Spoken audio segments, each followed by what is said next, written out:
Hello, welcome everyone. आप सभी का हमारे यूट्यूब चैनल सिविल जंक्शन पर स्वागत है।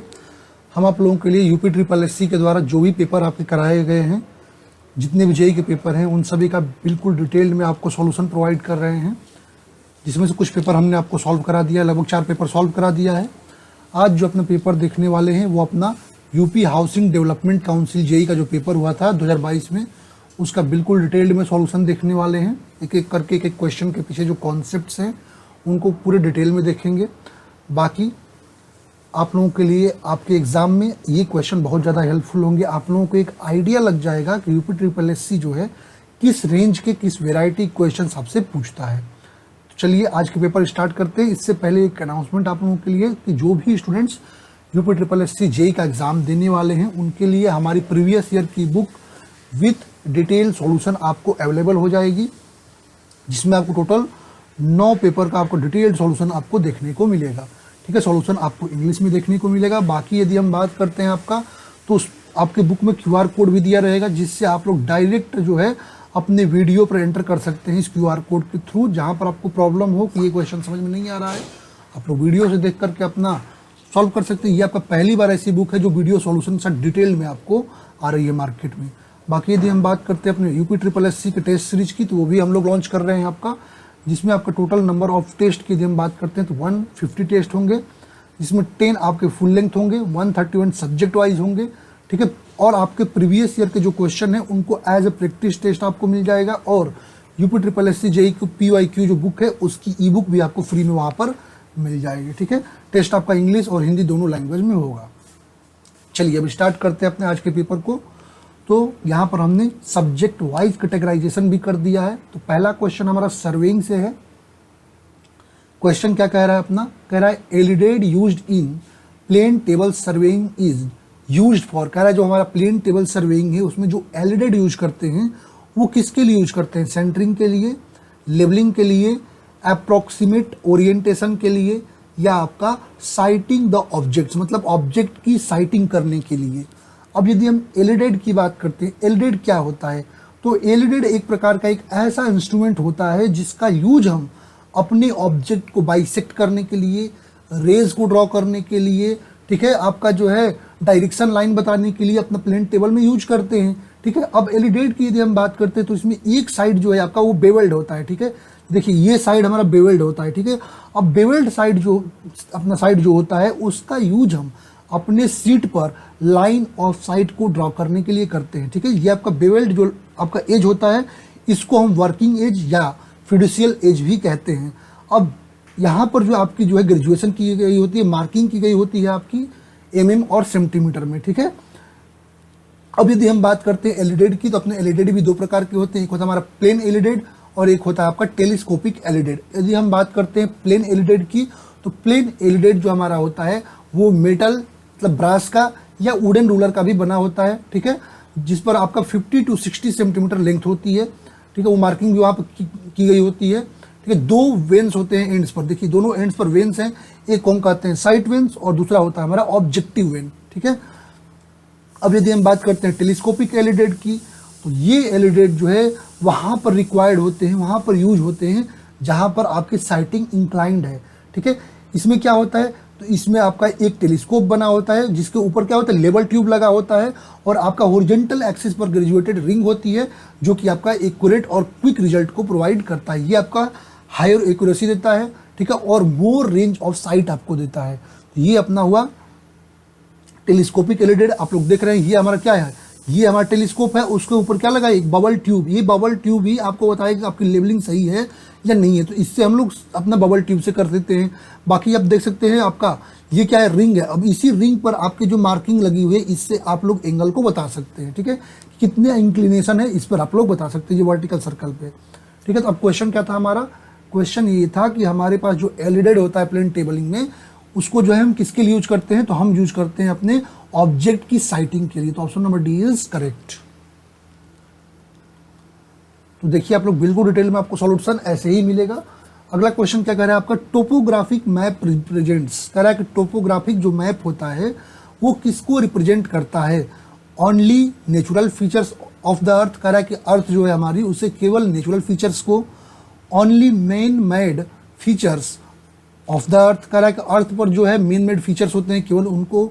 सी कह रहा है both natural and man made feature of earth, earth के जो नेचुरल और मेन मेड फीचर दोनों के लिए, या ओनली हिल्स इन पर्टिकुलर जियोग्राफिकल एरिया, मतलब एक पार्टिकुलर जियोग्राफिकल एरिया में केवल हिल्स को बताने के लिए। अब यदि हम टोपोग्राफिक मैप की बात करते हैं, टोपोग्राफिक मैप क्या होते हैं, तो टोपोग्राफिक मैप जो होते हैं वो अर्थ सरफेस का बिल्कुल डिटेल्ड आपका रिप्रेजेंटेशन होते हैं, जिसमें हम नेचुरल फीचर्स जैसे mountains, valleys, plains, rivers, lakes, forest इनको रिप्रेजेंट करते हैं, और मेन मेड फीचर्स जैसे रोड, बिल्डिंग, ब्रिज या अदर जो हमारे स्ट्रक्चर्स हैं उन सभी को इसके थ्रू हम रिप्रेजेंट करते हैं। अब यदि हम टोपोग्राफिक मैप की बात कर रहे हैं इस क्वेश्चन के लिए, तो किसको, दोनों को, नेचुरल फीचर्स को और मेन मेड फीचर्स को, दोनों को बता रहा है। इसका मतलब option number C is correct for this question. चलते हैं अगले क्वेश्चन पे हमारे। कह रहा है which of the statement is incorrect about the contours, कह रहा है कि इनमें से कौन सा स्टेटमेंट है जो आपका कंटूर्स के लिए इनकरेक्ट है। कह रहा है contours are the lines joining the points of equal elevation, कह रहा है जो कंटूर्स होते हैं ऐसे लाइंस होते हैं जो इक्वल एलिवेशन के पॉइंट्स को ज्वाइन करते हैं। बिल्कुल सही बात है, ये कंटूर का कैरेक्टरिस्टिक और डेफिनेशन भी है कि जो हमारे कंटूर्स होते हैं ये ऐसे लाइंस होते हैं जो कि इक्वल एलिवेशन के जो ग्राउंड सरफेस पे पॉइंट्स होते हैं उनको ऐड करके क्लोज लूप का फॉर्मेशन करते हैं, और ये एक दूसरे को इंटरसेक्ट नहीं करते हैं। हाँ, यदि आपके पास जो ओवर हैंगिंग क्लिफ का केस है तो वहाँ इंटरसेक्ट करते हैं। ठीक है, यहाँ पर ये तो स्टेटमेंट आपका सही है। कह रहा था two contours usually don't intersect each other, बिल्कुल हम कह सकते हैं पार्शियली ये स्टेटमेंट सही है। दो कंटूर्स जो है यूजुअली आपका इंटरसेक्ट नहीं करते हैं एक दूसरे को। मैं अभी बताया केवल एक ओवर हैंगिंग क्लिफ का केस होता है जहाँ पर इंटरसेक्ट करते हैं। ठीक है, अगला कह रहा है contour lines are drawn using the compass, कह रहा है कंटूर लाइन जो हम ड्रॉ करते हैं वो कंपास की मदद से ड्रॉ करते हैं। नहीं, जब हम कंटूर लाइंस की ड्राइंग की बात करते हैं तो उसके लिए हम कुछ स्पेशल सर्वेइंग टेक्निक्स को यूज करते हैं, और जहाँ तक इंस्ट्रूमेंट्स की हम बात करते हैं तो लेवल्स हैं हमारे पास और थ्रोडलाइट्स हैं, उनका यूज करके हम कंटूर्स को ड्रा करते हैं। तो ये स्टेटमेंट आपका रॉन्ग मिल गया, मतलब कंपास वाला रॉन्ग है। Correct, contour lines are usually represented on topographical map, बिल्कुल सही बात है। हम कंटूर लाइंस को जो है हम टोपोग्राफिकल मैप को रिप्रेजेंट करने के लिए यूज में लाते हैं। तो ये स्टेटमेंट बिल्कुल सही है, तो हमारा incorrect statement option number C हो जाएगा। बाकी कंटूर के कुछ और कैरेक्टरिस्टिक यहाँ पर दे रखे, जैसे कंटूर लाइंस जिनका हायर वैल्यू इनसाइड की ओर, देखिए इनसाइड में हायर वैल्यू होता है और आउटसाइड पे आपका लोअर वैल्यू होता है। जैसे ये रहा हमारे पास, देखिए आपको बता रहा हूँ एक एग्जाम्पल के तौर पे, ठीक है, ये समझिएगा। अब यहाँ पर ये वैल्यू आपकी ज़्यादा होती है कंटूर्स की, यहाँ पे कम, फिर यहाँ पे कम, तो ऐसे वैल्यूज आपको देखने को मिलती है। जैसे यहाँ पर मान लीजिए ये वैल्यू आपका 100 है, यहाँ पर मान लेते हैं ये वैल्यू आपका 90 है, मान लेते हैं यहाँ पे ये वैल्यू आपका कितना है, तो ये आपका 60 है। तो ये आपको जो अंदर की ओर हायर वैल्यू दिखाता है और बाहर की ओर लोअर वैल्यू दिखाता है, इसका मतलब ये हिल को बताता है। ठीक है, ये आप किसको बताता है, हिल को बताता है। अब हम वेरिएशन की यदि हम बात करते हैं, आपका वर्टिकल डिस्टेंस, दो कंटूर के बीच का जो वर्टिकल डिस्टेंस का वेरिएशन होता है उसको हम यूनिफॉर्म एज्यूम करते हैं। ठीक है, ये सब चीज़ें आपको और दे रखी है कि आपका कंटूर लाइन जो सेम एलिवेशन के होते हैं वो कभी भी एक दूसरे से मीट नहीं कर सकते, मतलब मिल नहीं सकते हैं एक लाइन पे। ठीक है, और आपका जो सिंगल कंटूर लाइन जो है एक दूसरे को आपको कभी भी वो क्या स्प्लिट नहीं कर सकते हैं दो लाइंस में। ठीक है, हॉरिजॉन्टल डिस्टेंस जो होता है आपका दो कंटूर्स के बीच में, वो उसके अमाउंट ऑफ स्लोप को बताता है, जो कि आपका इनवर्सली प्रोपोर्शनल होता है किसके, अमाउंट ऑफ स्लोप के। ठीक है, ये सारी चीज़ें हैं, आप लोग पढ़ सकते हैं। बाकी चलते हैं अपने अगले क्वेश्चन पे। Total station can be use for measurement of, का जो हमारे पास टोटल स्टेशन होता है उसका यूज हम किसके मेजरमेंट में करते हैं, horizontal and vertical angle, elevation, horizontal distance या ऑल ऑफ द एबव। यदि हम बात करते हैं अपने टोटल स्टेशन की, तो टोटल स्टेशन क्या होता है आपका, टोटल स्टेशन इसको हम लोग इलेक्ट्रॉनिक टैक्योमीटर के नाम से जानते हैं। ये एक प्रकार का आपका ऑप्टिकल इंस्ट्रूमेंट होता है।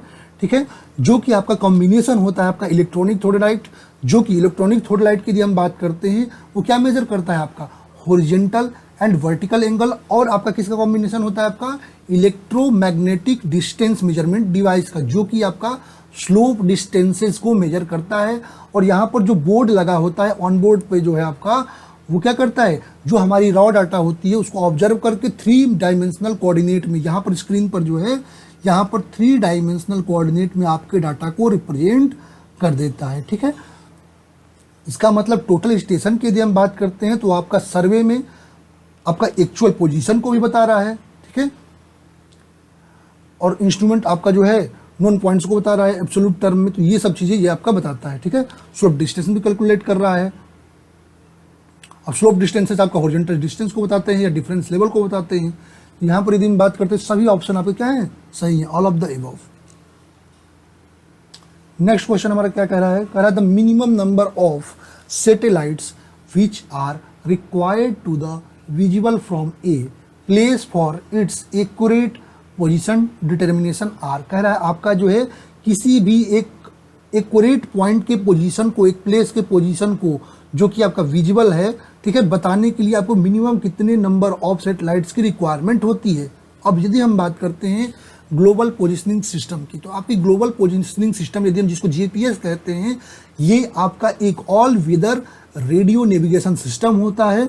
ठीक है, जो कि आपका क्विक, एक्यूरेट और इनएक्सपेंसिवली, जो आपका जो है टाइम बहुत ज़्यादा ना कंज्यूम किए बिना आपको किसी भी ऑब्जेक्ट की किसी भी टाइम पर आपको जो है उसका पोजीशन, उसकी टाइमिंग और उसकी वेलोसिटी को बताता है। ठीक है, अब ग्लोबल पोजिशनिंग सिस्टम में 3 सेगमेंट होते हैं। पहला सेगमेंट यदि हम बात करते हैं जिसको हम कहते हैं स्पेस सेगमेंट, वो क्या आपका सैटेलाइट कॉन्स्टलेशन होता है।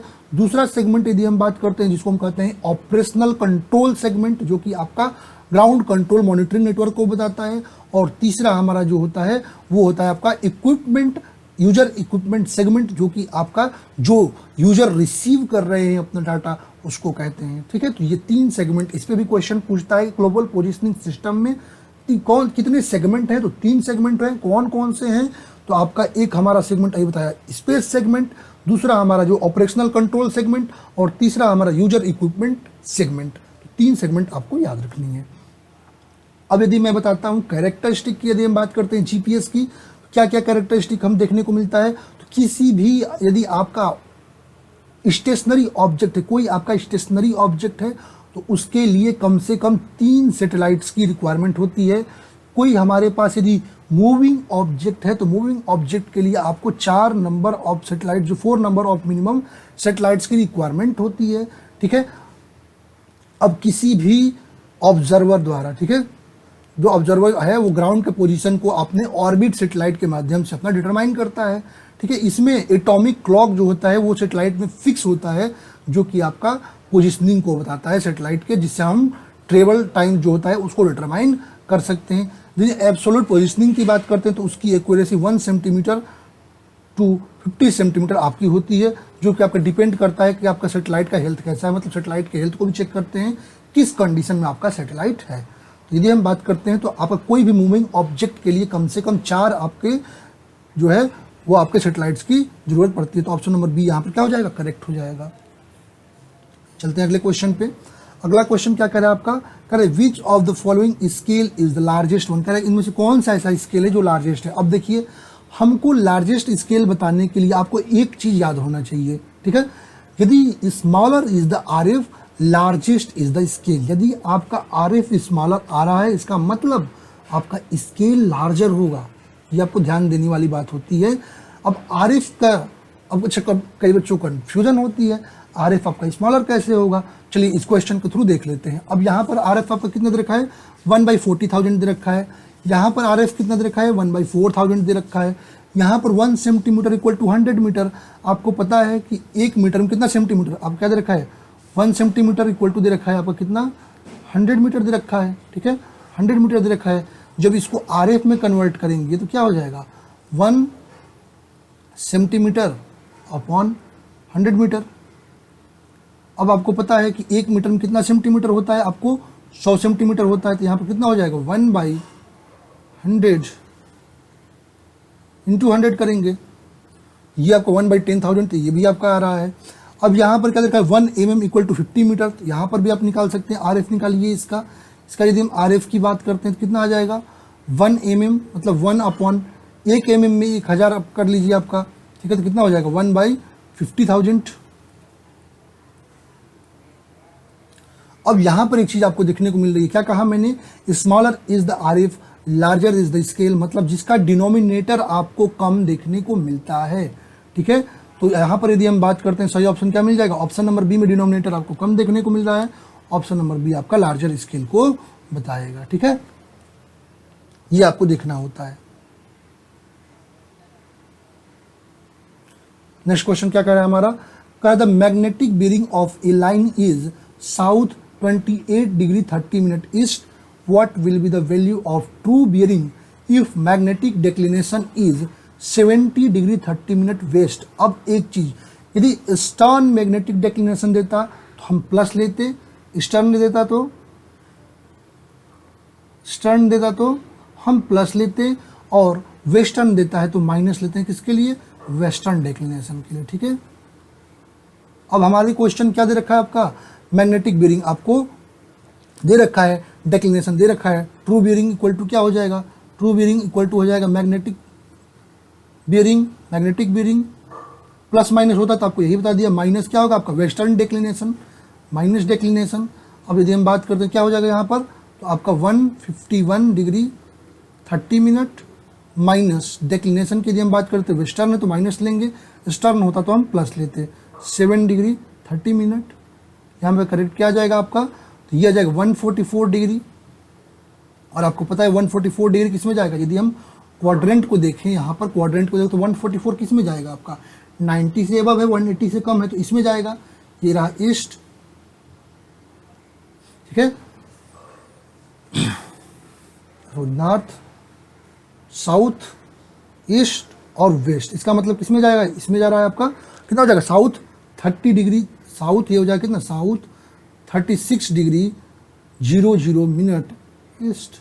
ये आपको सही ऑप्शन क्या मिल जाएगा, साउथ 36 डिग्री ईस्ट, ये आपको करेक्ट ऑप्शन मिल जाएगा। ठीक है, चलते हैं अगले क्वेश्चन पे। अगला क्वेश्चन क्या कह रहा है आपका, कह रहा है if the reduce level of benchmark is 100 metre, कह रहा है किसी बेंचमार्क का रिड्यूस लेवल 100 मीटर है आपका, स्टाफ रीडिंग जो बेंचमार्क पे दे रखा है 1.350 मीटर कह रहा है find the value of reduced level of point which the staff reading is 1.115 metre. ठीक है, अब आपको बैक साइटिंग दे रखा है आपका, कितना दे रखा है आपका 1.350 आपका बेंचमार्क पे दे रखा है, रिड्यूस लेवल कितना दे रखा है आपका 100 मीटर दे रखा है आपका। ठीक है, फोर साइड रीडिंग आपका कितना दे रखा है 0.115 दे रखा है आपका मीटर में। अब रिड्यूस लेवल क्या हो जाएगा, RL of benchmark plus back sighting minus fore sighting करेंगे तो आपको ऑप्शन क्या मिल जाएगा 101.235 मीटर, तो option number D is correct. बहुत ही इजी न्यूमेरिकल आते हैं यूपी ट्रिपल एससी में, तो न्यूमेरिकल बहुत टफ आपके नहीं आते हैं, जितना पेपर सॉल्व कराए आप लोग देख चुके हैं। अगला क्वेश्चन क्या कह रहा है आपका, कह रहा है which of the following statement is not correct about A prismatic compass, इसमें कह रहा है कौन सा स्टेटमेंट है जो प्रिज्मेटिक कंपास के लिए करेक्ट नहीं है। कह रहा है it is based on whole circle bearing system, कह रहा है जो आपका प्रिज्मेटिक कंपास होता है होल सर्कल बियरिंग सिस्टम पर बेस्ड होता है। कह the graduation are engraved in inverted position, correct inverted position में आपके ग्रेजुएशन होते हैं। Correct temporary adjustment are not required before taking the observation, correct observation लेने से पहले आपको टेम्पोरी एडजस्टमेंट की रिक्वायरमेंट नहीं होती है।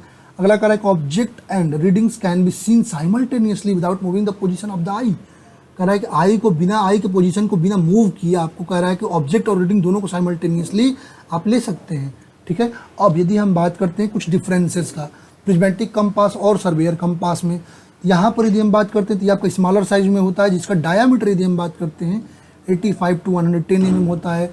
सर्वेयर कंपास आपका बिगर होता है, जिसमें सर्कुलर बॉक्स होता है, जिसका डायामीटर 150 mm होता है। ठीक है, यहाँ पर हम जो है अपना ब्रॉड निडल का यूज करते हैं जो कि आपका एल्युमिनियम रिंग का होता है।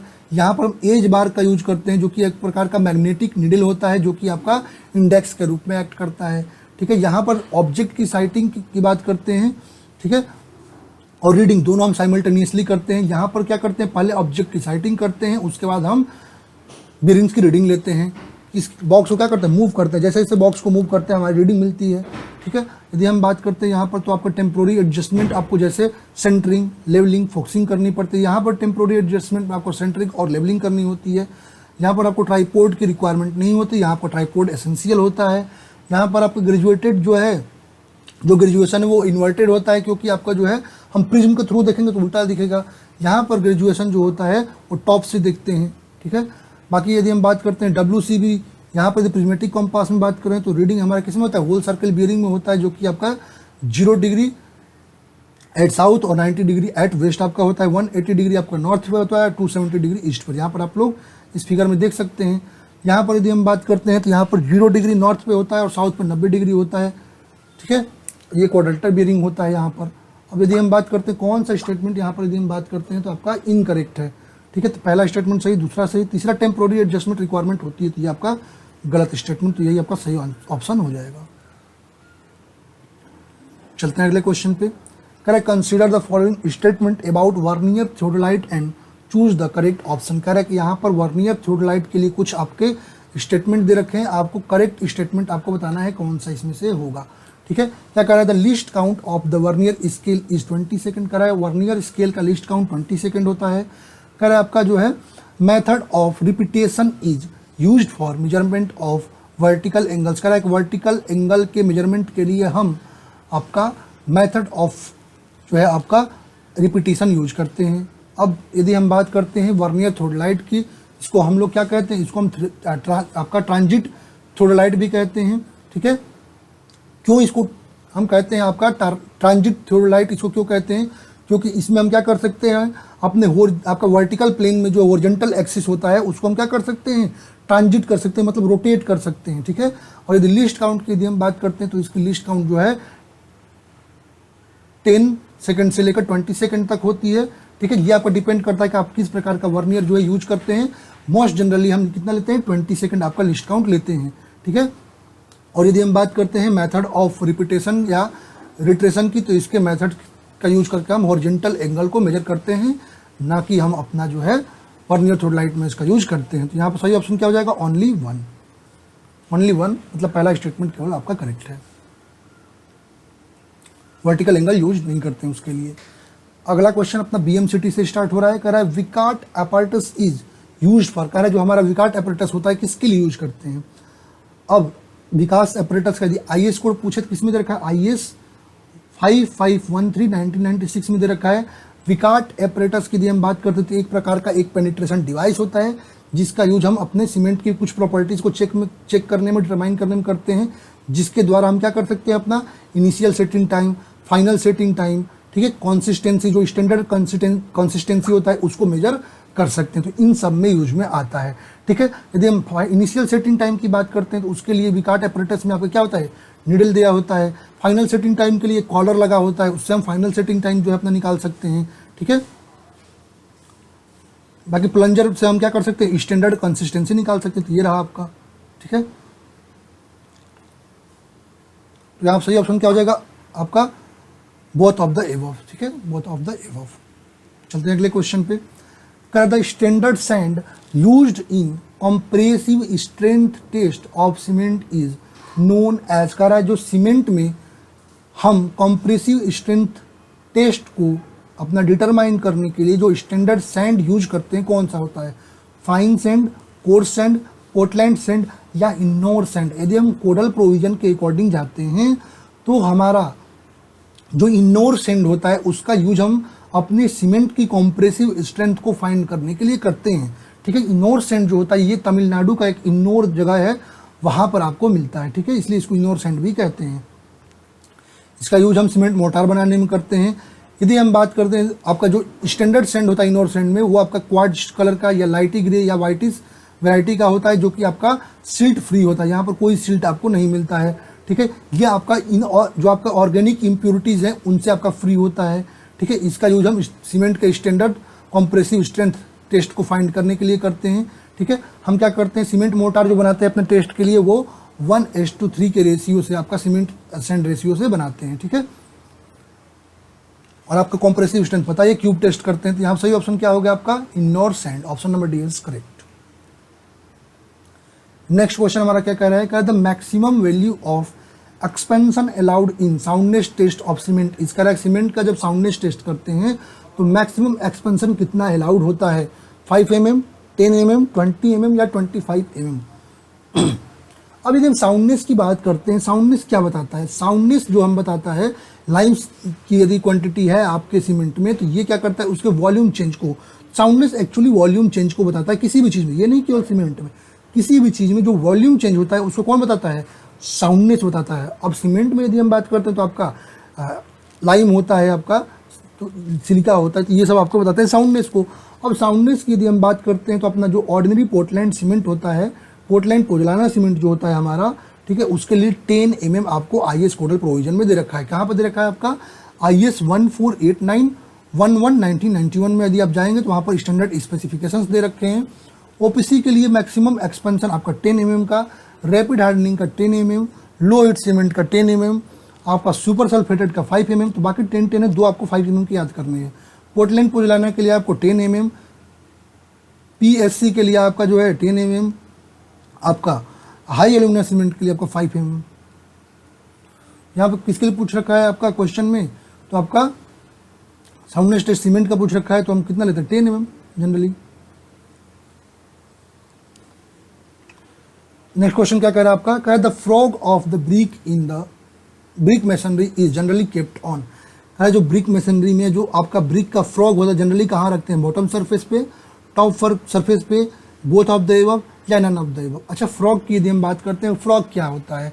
तो फ्रॉग जो होता है, जो ब्रिक होती है हमारी, उसको टॉप सरफेस पर जो है आपका डिप्रेशन होता है, ठीक है, ये आपका फ्रॉग कहलाता है। देखते हैं उस पर कंपनियों के नाम इस पर लिखे होते हैं, ठीक है, जैसे हम अपना सिविल जंक्शन का CJ लिख दिए, ये हमारी कंपनी की ब्रिक हो गई, ये ब्रिक का होता है फ्रॉग। अब यदि हम फ्रॉग की बात करते हैं, फ्रॉग किसके लिए? एक तो हम अपने जो है ब्रिक मैसनरी की बात करते हैं तो हम फ्रॉग को अपने टॉप पे रखते हैं, टॉप पे रखते हैं जिसमें आप मोटर को फील करते हैं प्रॉपरली। ये क्या करेगा? तो ये आपके बॉन्ड स्ट्रेंथ जो वॉल की होगी उसको क्या करेगा? बाइंडिंग और स्ट्रेंथ दोनों को, शियर स्ट्रेंथ और बाइंडिंग दोनों को क्या करता है? इंक्रीज करता है, ठीक है। मतलब इसका मेन काम क्या है? की को फॉर्म करना, ठीक है, की को फॉर्म करना इसका मेन काम है। दो ब्रिक वॉल के बीच में, दो मतलब ब्रिक वॉल के दो कोर्सेज के बीच में जो आपकी की है उसको फॉर्म करना, ठीक है। यदि हम साइज की बात करते हैं फ्रॉग का, तो 100 mm into 40 mm into 10 mm होता है। डेप्थ की यदि हम बात करते हैं तो 10 mm टू आपका 20 mm तक डेप्थ होता है, ठीक है। यहाँ सही ऑप्शन क्या हो जाएगा आपका? हम टॉप फेस पे रखते हैं, तो option number B is correct. Next question हमारा क्या कह रहा है? कह रहा है number of bricks required for 1 cubic metre of brick masonry is. कह रहा है कि 1 cubic मीटर ब्रिक मैसनरी के लिए नंबर ऑफ ब्रिक कितना रिक्वायर्ड होता है? 400, 450, 500 या 550। यदि आपको पता है जो मॉडुलर साइज होता है ब्रिक का, ठीक है, विथ मोर्टार कितना होता है आपका? 20 centimetre into 10 centimetre into 10 centimetre. 1 metre brick work में पूछ रखा है आपका, तो नंबर निकाल दीजिए। 1 मीटर क्यूब में आप लोग इसको चेंज कर लीजिए, 0.20 मीटर, 0.10 मीटर और 0.10, 500 आ जाएगा। सही ऑप्शन क्या हो जाएगा आपका? 500। बाकी आइटम्स के अदर क्वांटिटीज आप लोग देख सकते हैं। ब्रिक का साइज यदि आपका 20 सेंटीमीटर विथ मोटार आपका 10 सेंटीमीटर इंटू 10 सेंटीमीटर है, तो आपका क्वांटिटी ऑफ ब्रिक वर्क की यदि हम बात करते हैं तो 500 आएगा 1 मीटर क्यूब में। ड्राई मोटार की यदि हम बात करते हैं तो आपका 33% लेते हैं आपका वॉल्यूम ऑफ ब्रिक वर्क का। ड्राई मोटार यदि हम बात करते हैं स्टोन मेसनरी में, रबल स्टोन मेसनरी में, तो आपका 42% लेते हैं आपका वॉल्यूम ऑफ स्टोन मेसनरी का। ड्राई कंक्रीट की यदि हम बात करते हैं तो ये आपका 1.54 टाइम होता है वेट कंक्रीट का, ये भी इंपॉर्टेंट है।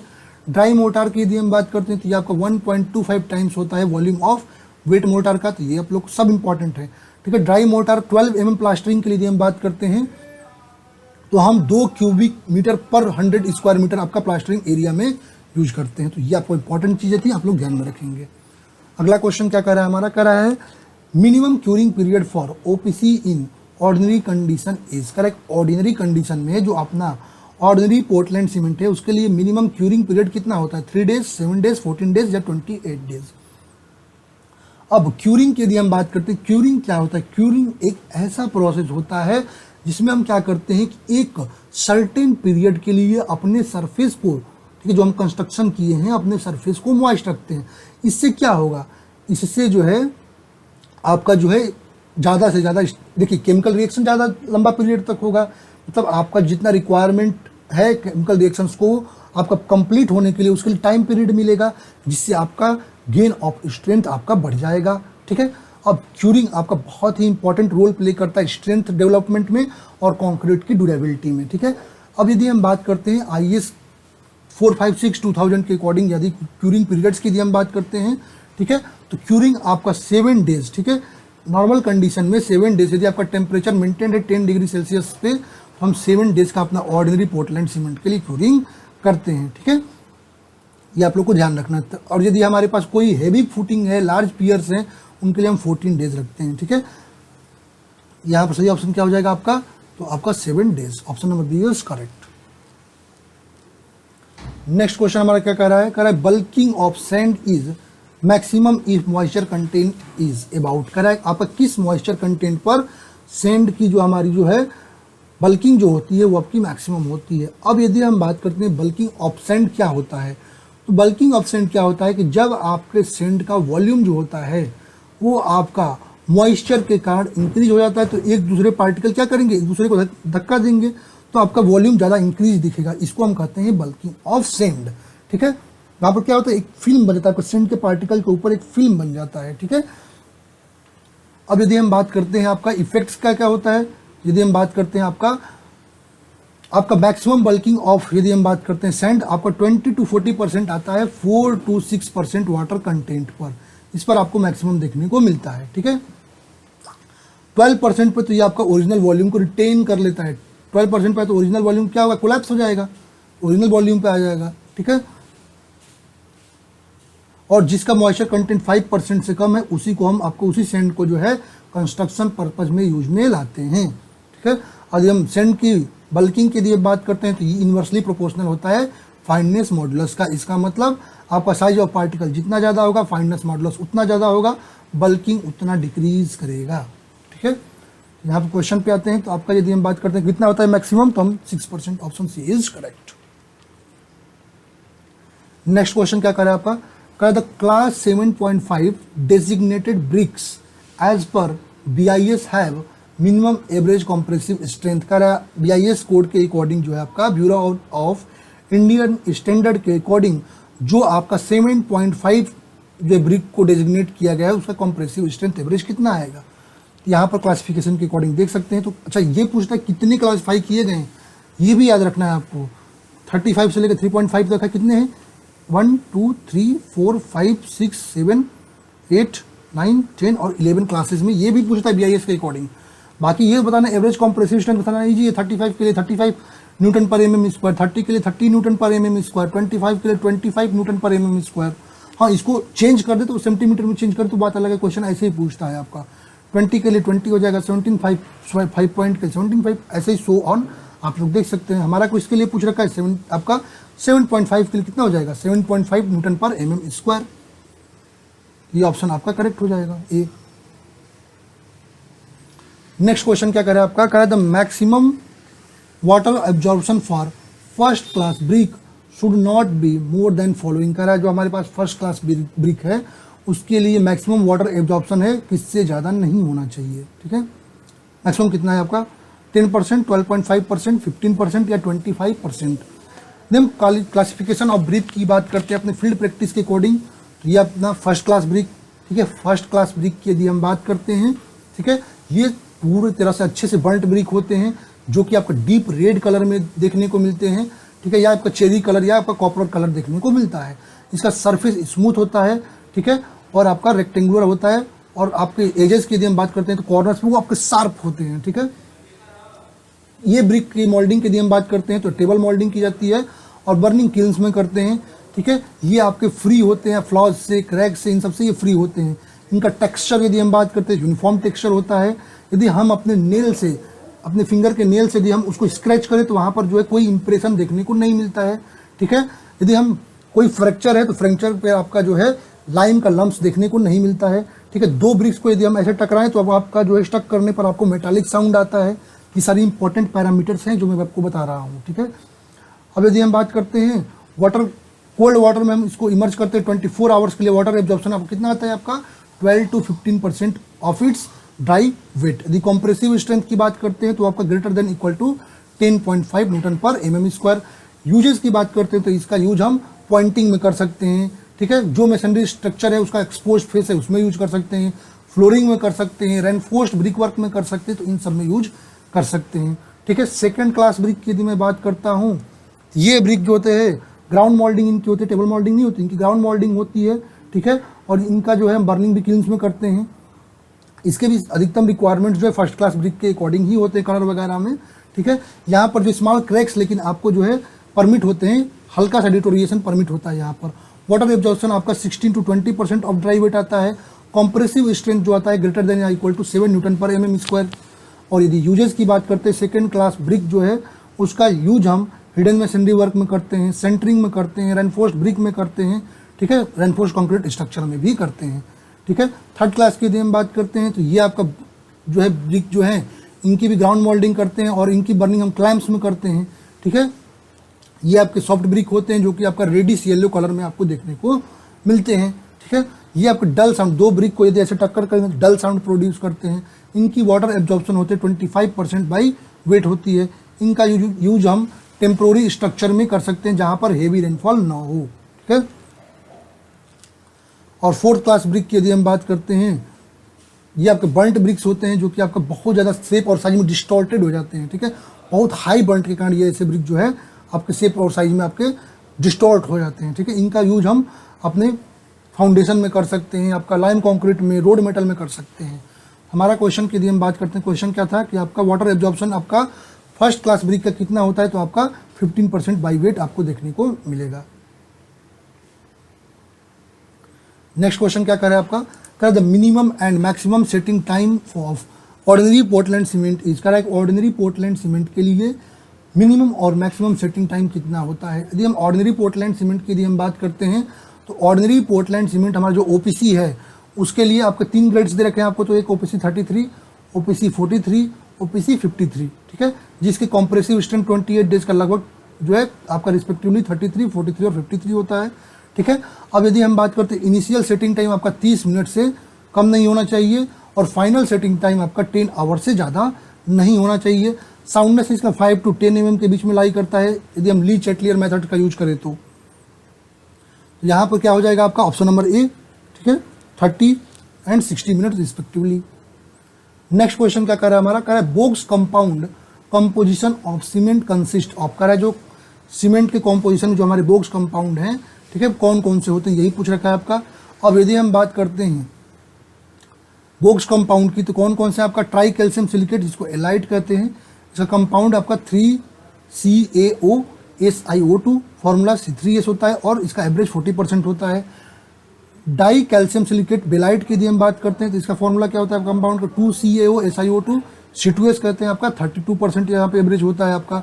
ट्राई कैल्शियम एलिमेंट को हम क्या कहते हैं, सेलाइट कहते हैं, कंपाउंड 3CaOAl2O3 और फॉर्मूला आपका C3 इंपॉर्टेंट है, पूरा टेबल याद रखिएगा।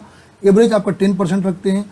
टेट्रा कैल्शियम एल्यूमिनियम फेरेट की यदि हम बात करते हैं इसको हम फेलाइट कहते हैं, इसका कंपाउंड आपका 4CaOAl2O3 Fe2O3 होता है जो कि आपको फॉर्मूला C4AF होता है और एवरेज आपका 8% होता है, ठीक है। तो सारे होते हैं तो ऑप्शन नंबर डी यहाँ पर करेक्ट होगा। नेक्स्ट क्वेश्चन चलते हैं, कह रहा है if the water cement ratio of A concrete mix increases significantly. कह रहा है यदि कॉन्क्रीट का वाटर सीमेंट रेशियो यदि आपका सिग्निफिकेंटली इंक्रीज हो रहा है तो क्या होगा, strength of the concrete will increase. कह रहा है कॉन्क्रीट का स्ट्रेंथ होगा इंक्रीज हो जाएगा। कह रहा है workability of concrete mix will increase. कह रहा है कॉन्क्रीट मिक्स की वर्केबिलिटी इंक्रीज हो जाएगी। कह रहा है सेटिंग टाइम जो कॉन्क्रीट मिक्स का है वो डिक्रीज हो जाएगा, या all of the above correct. यदि हम वाटर सीमेंट रेशियो की बात करते हैं, ये आपका रेशियो होता है weight of water to the weight of cement, ठीक है, जिसका यूज हम कॉन्क्रीट मिक्स में करते हैं। अब रेशियो की यदि हम बात करते हैं वाटर सीमेंट रेशियो की, जनरली आपका 0.35 से 0.65 के बीच लाई करता है, ठीक है। इफेक्ट्स की यदि हम बात करते हैं, हायर वाटर कंटेंट पर क्यूबिक मीटर ऑफ कंक्रीट के लिए आपकी कंक्रीट की फ्लूइडिटी हायर होगी, इसका मतलब आपकी वर्केबिलिटी इंक्रीज हो जाएगी। वाटर सीमेंट रेशियो इंक्रीज करने पर आपकी वर्केबिलिटी तो इंक्रीज हो जाएगी, बट यहाँ पर एक चीज़ आपको प्रॉब्लम क्या होता है आपका, वहाँ पर स्ट्रेंथ आपका जो है वाटर सीमेंट रेशियो जैसे जैसे इंक्रीज करते हैं एब्राम्स लॉ के अकॉर्डिंग स्ट्रेंथ उसका इन्वर्सली प्रोपोर्शनल होता है, तो स्ट्रेंथ आपको क्या करता है, रिड्यूस कर जाता है, ठीक है। और यदि यहाँ पर देख सकते हैं, यहाँ पर जैसे जैसे वाटर सीमेंट, यहाँ पर देखते हैं जैसे जैसे वाटर सीमेंट रेशियो को इंक्रीज कर रहे हैं, आपका कॉम्प्रेसिव स्ट्रेंथ क्या कर रहा है, आपका कॉम्प्रेसिव स्ट्रेंथ आपका डिक्रीज करते जा रहा है, ठीक है। ग्राफ भी पूछता है किसके किसके बीच होता है, तो वाटर सीमेंट रेशियो और स्ट्रेंथ ऑफ कंक्रीट के बीच में। किसके द्वारा बताते हैं, तो आपका जो है एब्राम्स लॉ के द्वारा बताते हैं। तो ये सारी चीज़ें यहाँ पर मैंने डिस्कस कर दी हैं। सही ऑप्शन क्या हो जाएगा, strength of concrete will increase, गलत। Workability of concrete will increase, बिल्कुल सही, वर्केबिलिटी इंक्रीज होती है, सेटिंग टाइप कंक्रीट नहीं। ये ऑप्शन आपका बी करेक्ट हो जाएगा। नेक्स्ट क्वेश्चन क्या कह रहा है हमारा, कह रहा है to produce low heat cement, कह रहा है लो हीट सीमेंट जो हम प्रोड्यूस करते हैं, कह रहा है जिप्सम कंटेंट इंक्रीज हो जाता है, C3S कंटेंट इंक्रीज हो जाता है, C3 कंटेंट रिड्यूस हो जाता है, या C3A कंटेंट आपका इंक्रीज हो जाता है। अब लो हीट सीमेंट की यदि हम बात करते हैं तो लो हीट सीमेंट की मैन्युफैक्चरिंग के लिए हम क्या करते हैं, C3A कंटेंट और C3A कंटेंट जो होता है सो क्या करते हैं, इसके पोर्शन को रिड्यूस करते हैं। ठीक है, C3A कंटेंट को हम रिड्यूस करेंगे और C3S जो होता है उसको रिड्यूस करेंगे, और C2S के प्रोपोर्शन क्या करेंगे, इंक्रीज कर देंगे। ठीक है, अब यहाँ पर यदि हम बात करते हैं C3A कंटेंट और C3S को यदि हमने रिड्यूस किया तो हमारा जो हीट ऑफ हाइड्रेशन भी आपका रिड्यूस हो गया, और इसका यूज हम हाइड्रोलिक स्ट्रक्चर में करते हैं। जब हम बात करते हैं अपने लो हीट सीमेंट की यदि हम बात करते हैं, ठीक है, तो यहाँ पर आपका लोअर परसेंटेज होता है आपका 5% आपका एल्युमिनियम, आपका टाई कैल्शियम एल्यूमिनेट का होता है, और हायर परसेंटेज 46 होता है आपका डाई कैल्शियम सिलिकेट। तो ये आप लोग ध्यान में रखेंगे। यहाँ पर यदि हम सही बात करते हैं क्या करेंगे, आपका C3A कंटेंट को रिड्यूस कर देंगे।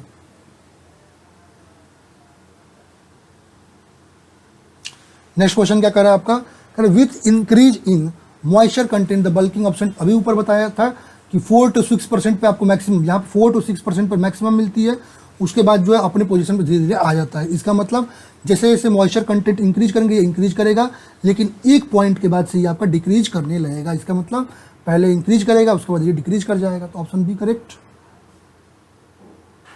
नेक्स्ट क्वेश्चन हमारा क्या कह रहा है, कह रहा है the compacting factor test of concrete determine its, कह रहा है जो कॉन्क्रीट की कॉम्पैक्टिंग फैक्टर टेस्ट करते हैं वो क्या डिटरमाइन करता है। अब यदि कॉम्पैक्टिंग फैक्टर टेस्ट की बात करते हैं तो कॉम्पैक्टिंग फैक्टर टेस्ट जो है वो आपका जो है कॉन्क्रीट की वर्केबिलिटी को मेजर करता है। ठीक है, इसमें एक आपका क्या होता है, होपर सिलेंडर होता है जिसमें फ्री फॉल करता है आपका कॉन्क्रीट। ठीक है, ये आपका स्लम्प टेस्ट के अकॉर्डिंग हम बात करें तो ये आपका प्रिसाइज और सेंसिटिव होता है। ठीक है, ये आपका जो है पर्टिकुलरली आपका concrete mixes medium to low workability जो होती हैं उनके लिए आपका सही होता है। ठीक है, और आपका कॉन्क्रीट जो आपका वेरी लो वर्केबिलिटी होता है उसका 0.7 से बिलो होता है, ये आपका टेस्ट सुटेबल नहीं होता। जिस कंक्रीट की वर्केबिलिटी 0.7 से नीचे आ गई उसके लिए आपका सुटेबल नहीं है। कॉम्पैक्टिंग फैक्टर की यदि हम बात करते हैं कैसे निकालते हैं, तो weight of partially compacted concrete upon weight of fully compacted concrete. ठीक है, और यहाँ पर देख सकते हैं ये आपका कोनिकल हॉपर है जिसका यूज करते हैं अपना।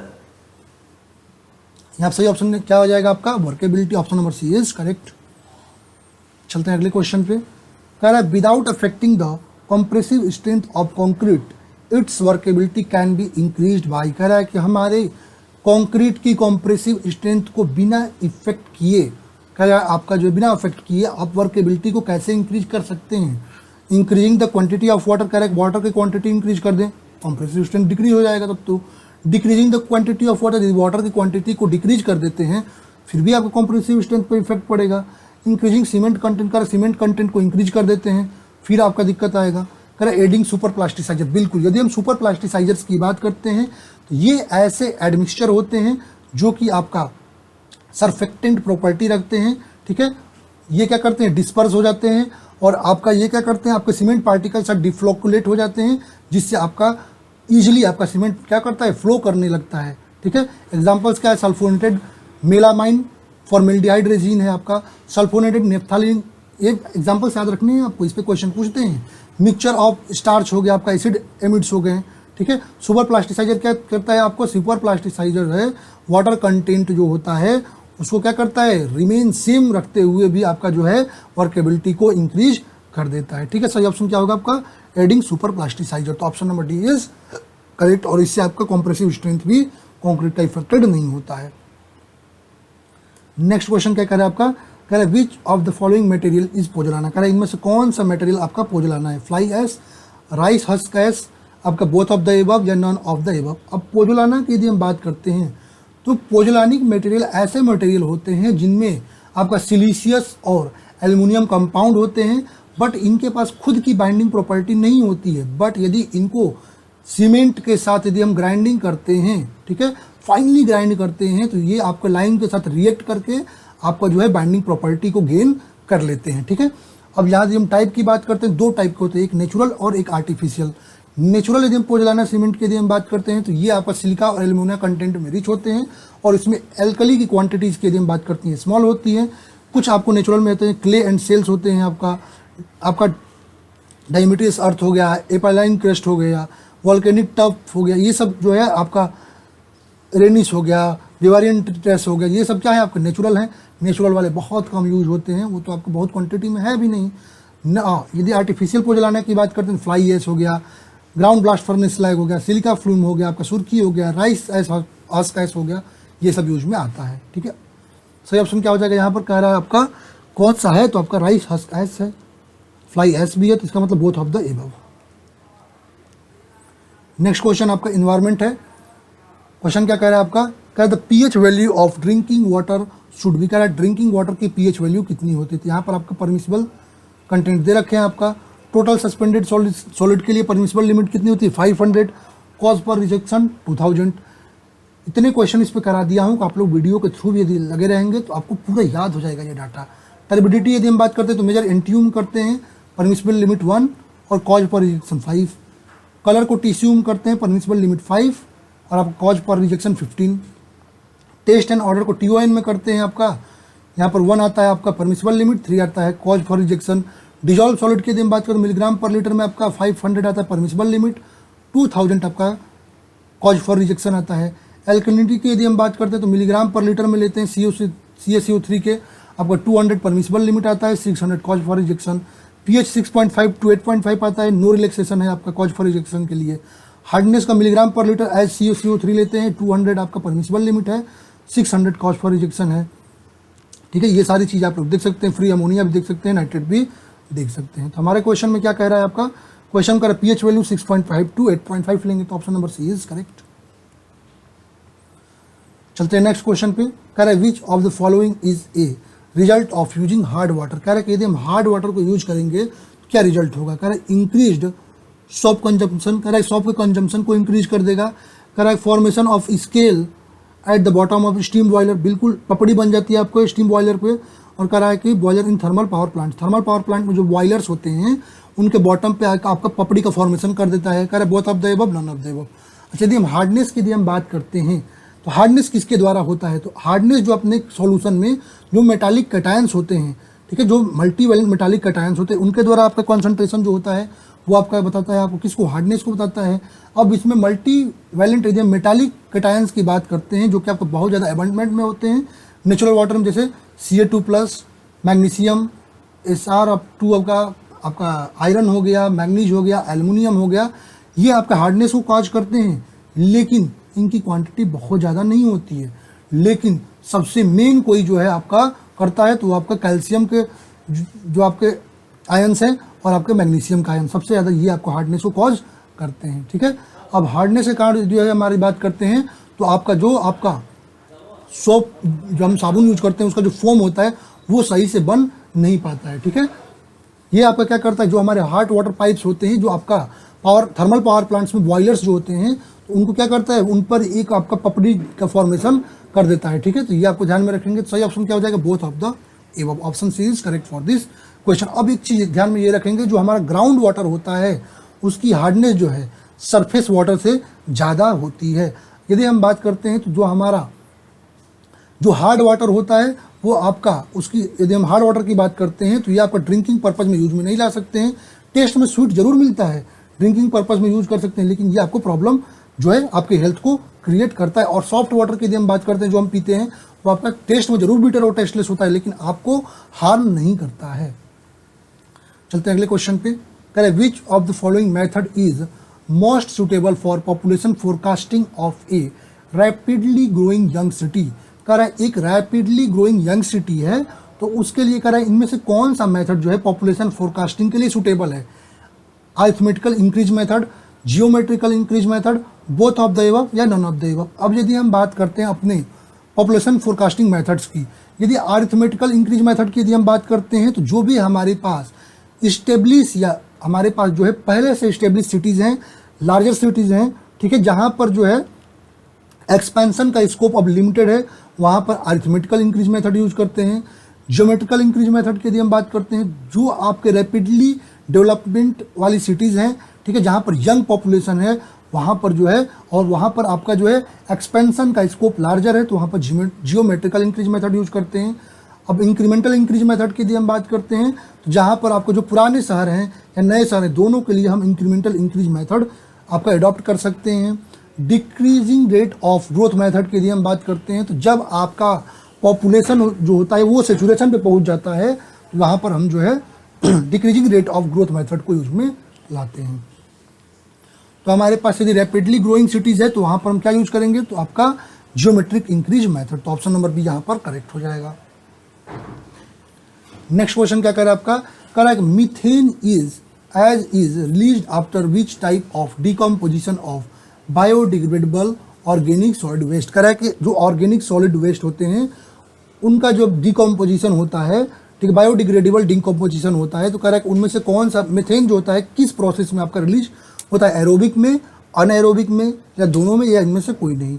अब यदि हम बात करते हैं बायोडिग्रेडेबल वेस्ट जो होते हैं, ठीक है, कंपोस्टिंग के कारण क्या होता है, छोटे छोटे हिस्सों में टूट जाते हैं।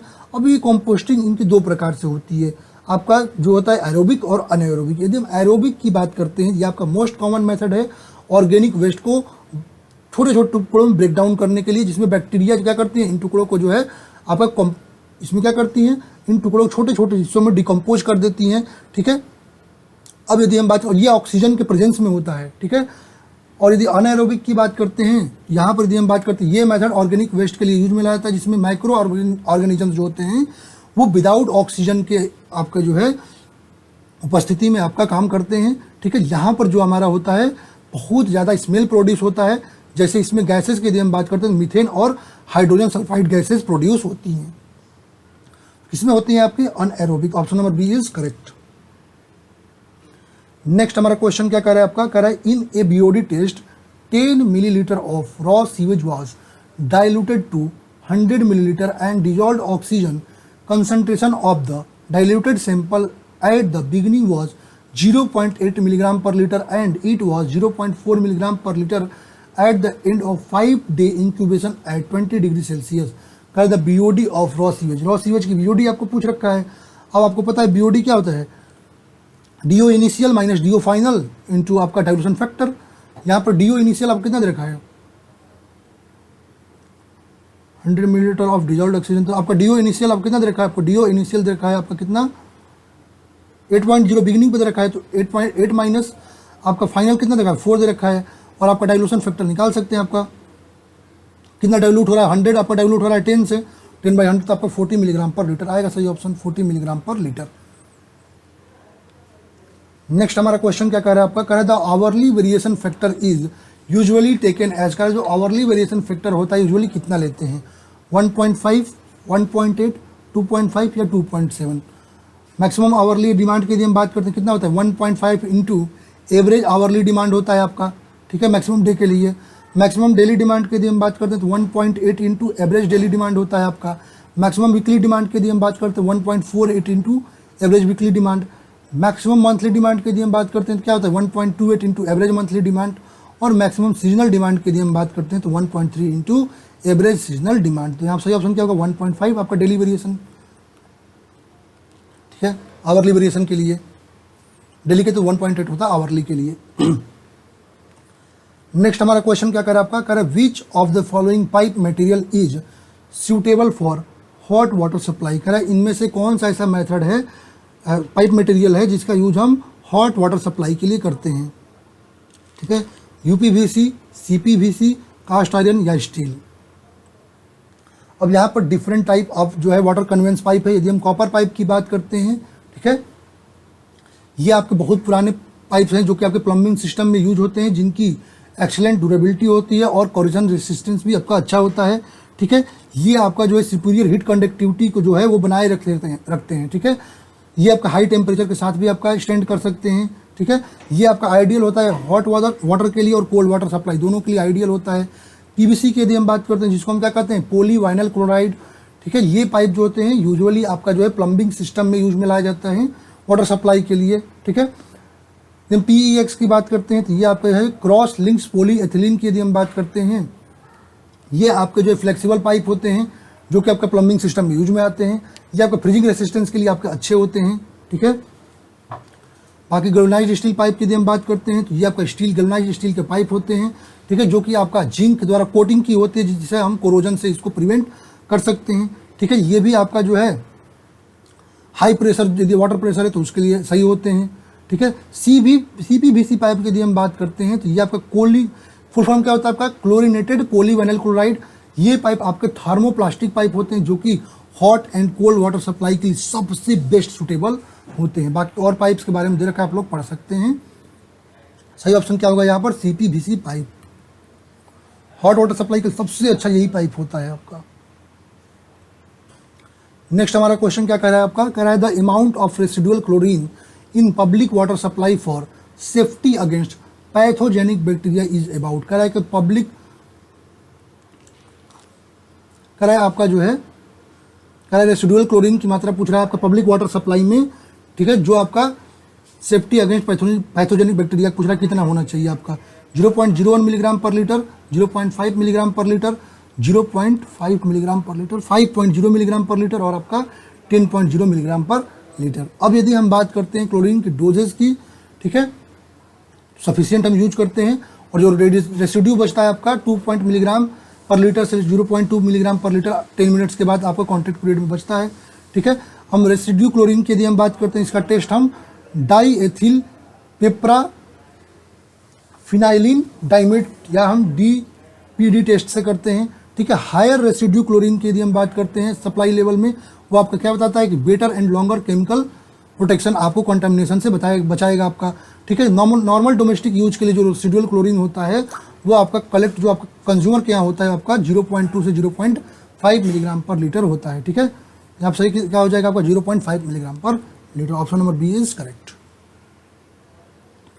नेक्स्ट हमारा क्वेश्चन क्या कर रहा है, कह रहा है the most common cause of acidity in natural water is. कह रहा है नेचुरल वाटर में जो एसिडिटी होती है उसका मेन कॉज क्या होता है, hydrogen, sulphuric acid, acetic acid या कार्बन डाइऑक्साइड। यदि हम कार्बन डाइऑक्साइड की यदि हम बात करते हैं CO2 की, ये ऐसे गैस होते हैं जो कि वाटर में यदि आपका डिजोल्व हो जाएं तो वाटर को एसिडिक बना देते हैं, ठीक है। अब यदि हम बात करते हैं यदि कार्बन कंटेंट जो आपका कार्बन डाइऑक्साइड कंटेंट है यदि इसको हम डिजोल्व होने से रोकें, इसको रिड्यूस कर दें तो उसके लिए हम क्या करते हैं बेकिंग सोडा जो है पेस्ट के रूप में यूज करते हैं, ठीक है। जनरली हम डिस्टिल वाटर की बात करते हैं तो उसकी pH वैल्यू 7 होती है, बट नेचुरल वाटर की यदि हम बात करते हैं 6.5 टू 8.5 आपका वेरी करता है कोरल प्रोविजन के अकॉर्डिंग, ठीक है। यदि नॉर्मल ब्लड का pH के वैल्यू की बात करते हैं तो 7.35 से 7.45 होता है और स्लाइटली एल्कलाइन होता है, ठीक है। नॉर्मल रेन वाटर की pH वैल्यू की बात करते हैं 5.6 होता है, इसलिए ये आपका एसिडिक होता है क्योंकि उसमें कार्बन डाइऑक्साइड डिजोल्व होता है, ठीक है।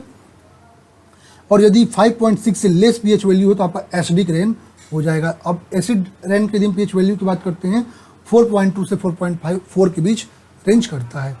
तो कह रहा है कि most common cause of acidity in natural water तो कौन हो, carbon dioxide. Option number D is correct. अगला क्वेश्चन क्या कह रहा है आपका, कह रहा है which of the following test will be perform to detect the presence of faeces human excreta in drinking water. कह रहा है जो आपका फैसेट्स होते हैं आपका ह्यूमन द्वारा जो आपके, ठीक है, जो ह्यूमन एक्सट्रेटा होते हैं, ठीक है, कह रहा है आपका इसके लिए आपको ड्रिंकिंग वाटर में उसका कंटेमिनेशन यदि हो गया है तो उसको पता करने के लिए किस टेस्ट का यूज करते हैं, BOD test, COD test, pH test या MPN टेस्ट। अब यदि हम बात करते हैं MPN टेस्ट की, मोस्ट प्रोबेबल नंबर जिसको हम कहते हैं, तो इसका यूज हम जो है ह्यूमन एक्सट्रेक्टा कंटामिनेशन जो होती है उसको फाइंड करने के लिए यूज में लाते हैं। सही ऑप्शन क्या हो जाएगा, MPN टेस्ट, ठीक है। अगला क्वेश्चन क्या कह रहा है आपका, कह रहा है back washing is used in which of the following filters. कह रहा है कि इनमें से किस फिल्टर में बैक वॉशिंग का यूज करते हैं, स्लो सेंड फिल्टर में, रैपिड सेंड फिल्टर में, ट्रिकलिंग फिल्टर में या ग्रेवल फिल्टर में।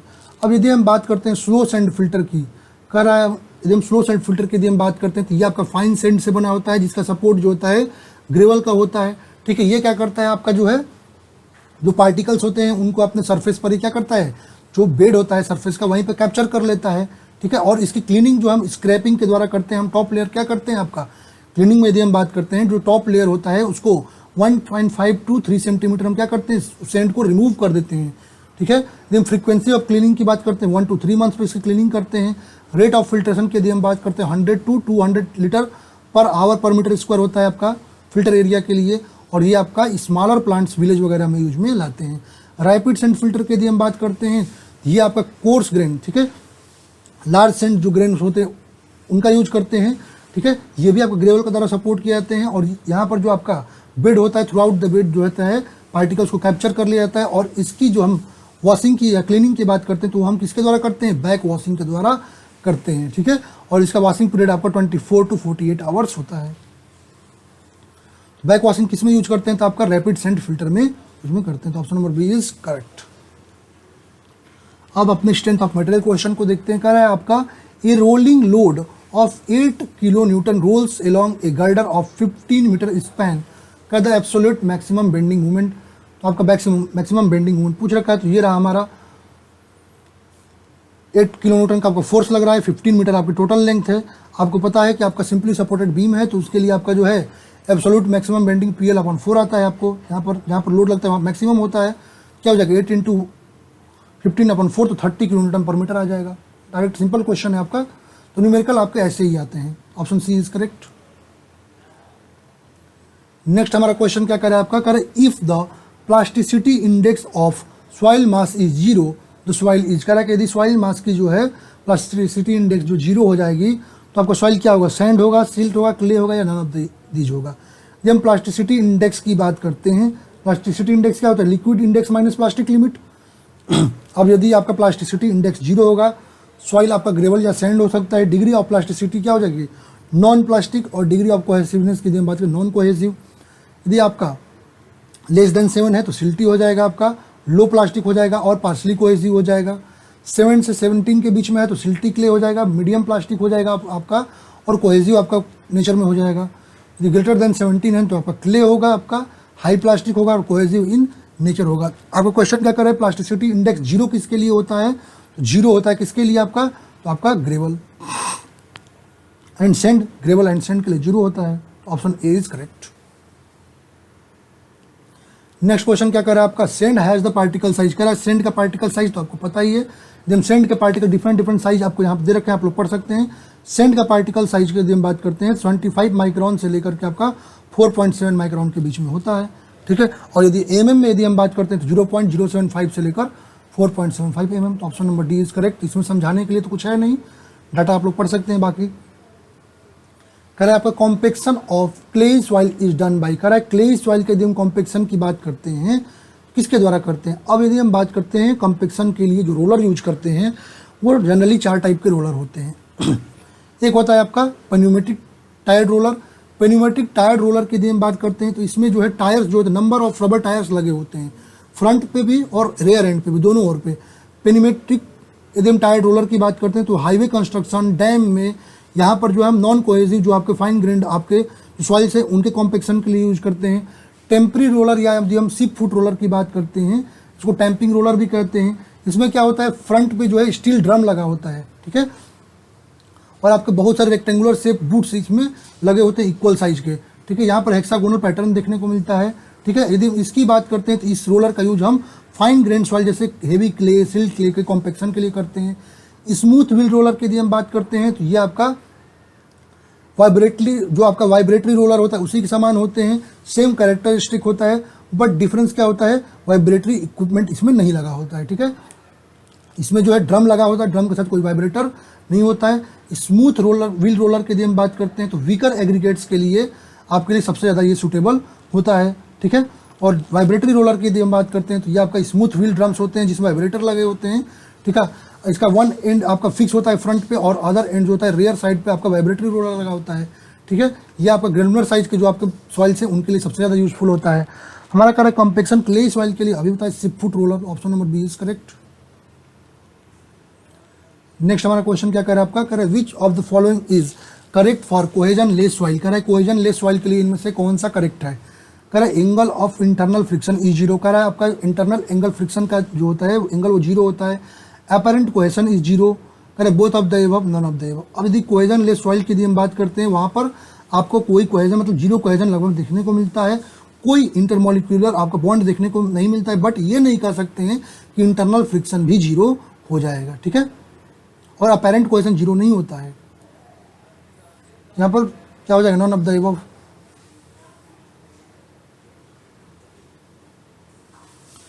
नेक्स्ट क्वेश्चन क्या कह रहा है आपका, which of the following is not a type of shallow foundation. कह रहा है इनमें से कौन सा जो सैलो फाउंडेशन का टाइप नहीं है, ठीक है। फाउंडेशन के लिए हम बात करते हैं, फाउंडेशन क्या होता है आपका, सब स्ट्रक्चर का पार्ट होता है जो कि आपके लोड को जो है, स्ट्रक्चर के लोड को ग्राउंड सॉइल को ट्रांसफर करता है। अब ये दो प्रकार के होते हैं, सैलो फाउंडेशन और डीप फाउंडेशन। सैलो फाउंडेशन वो फाउंडेशन होते हैं जिसका यदि हम डेप्थ की बात करते हैं वो आपका लेस होता है एज कम्पेयर टू विड्थ, मतलब D is less than B, या फिर सैलो फाउंडेशन होते हैं। इसके टाइप्स की बात करते हैं, वॉल फुटिंग है, आइसोलेटेड कॉलम फुटिंग है, कंबाइंड फुटिंग है, कैंटिलीवर स्ट्रैप फुटिंग है आपका, और मैट या राफ फाउंडेशन है आपका। डीप फाउंडेशन के लिए हम बात करते हैं तो डीप फाउंडेशन में जो डेप्थ होता है वो आपका एज कम्पेयर टू विड्थ ज़्यादा होता है, और डेप्थ टू विड्थ रेशियो की बात करते हैं 5:4 आता है डीप फाउंडेशन के लिए, ठीक है। कौन कौन से हैं तो आपका पाइल फाउंडेशन है, पियर फाउंडेशन है, कैसन फाउंडेशन जिसको वेल फाउंडेशन भी कहते हैं। क्वेश्चन क्या कर रहा है आपका, कौन सा आपका सैलो फाउंडेशन नहीं है तो पाइल फाउंडेशन आपका डीप फाउंडेशन है। नेक्स्ट क्वेश्चन क्या कर रहा है हमारा, कह रहा है limit of proportionality depends upon which of the following. कह रहा है कि लिमिट ऑफ प्रोपोर्शनलिटी जो है किस पर डिपेंड करती है। अब यदि हम हुक्स लॉ की बात करते हैं तो हुक्स लॉ क्या कहता है, आपका जो सॉलिड बॉडी होती है, ठीक है, उसका स्ट्रेन जो होता है वो आपका लिमिट ऑफ प्रोपोर्शनलिटी के लिए डायरेक्टली प्रोपोर्शनल होता है आपके स्ट्रेस के लिए, और ये आपका लिमिट ऑफ प्रोपोर्शनलिटी तक हुक्स लॉ वैलिड है, ठीक है। और यदि हम बात करते हैं लिमिट ऑफ प्रोपोर्शनलिटी किस पर डिपेंड करेगी, तो ये डिपेंड करती है कि आपका मटेरियल कौन सा है, तो ये आपका टाइप ऑफ मटेरियल पर प्राइमरीली आपका डिपेंड करता है। सही ऑप्शन क्या होगा, type of material. Next question क्या करे आपका, कह रहा है the relationship between Young's modulus of elasticity E, bulk modulus K and Poisson ratio U, mu होगा यहाँ पे, ठीक है। इसके बीच जो रिलेशन क्या होगा, आपको पता है ई इक्वल टू क्या आता है 2g इंटू 1 प्लस म्यू, या E equal to 3k into 1 minus 2 mu, E equal to 9kg upon 3k plus G, mu equal to 1/m। तो ये सारे डाटा आपको याद रखनी है। यहाँ पर सही ऑप्शन क्या मिल जाएगा, E equal to 3k question 1 minus 2 mu. Next question क्या कर रहा है आपका, shear stress on principal plane is. कह रहा है आपका जो प्रिंसिपल प्लेन होता है उस पर जो शियर स्ट्रेस होता है वो कितना होता है, जीरो होता है, मैक्सिमम होता है, मिनिमम होता है, या नन ऑफ द अबव होता है। द प्रिंसिपल प्लेन की बात करते हैं, प्रिंसिपल प्लेन आपका वह प्लेन होता है जहां पर कोई भी शियर नहीं होती है, ठीक है। इसका मतलब वहां पर जीरो शियर स्ट्रेस आपको देखने को मिलता है, ठीक है। यहाँ पर केवल और केवल आपका नॉर्मल स्ट्रेस एक्ट करते हैं, ठीक है। और angle between principal plane and maximum यदि हम शियर प्लेन की बात करते हैं वो आपको कितना होता है 45 degree to 135 degree.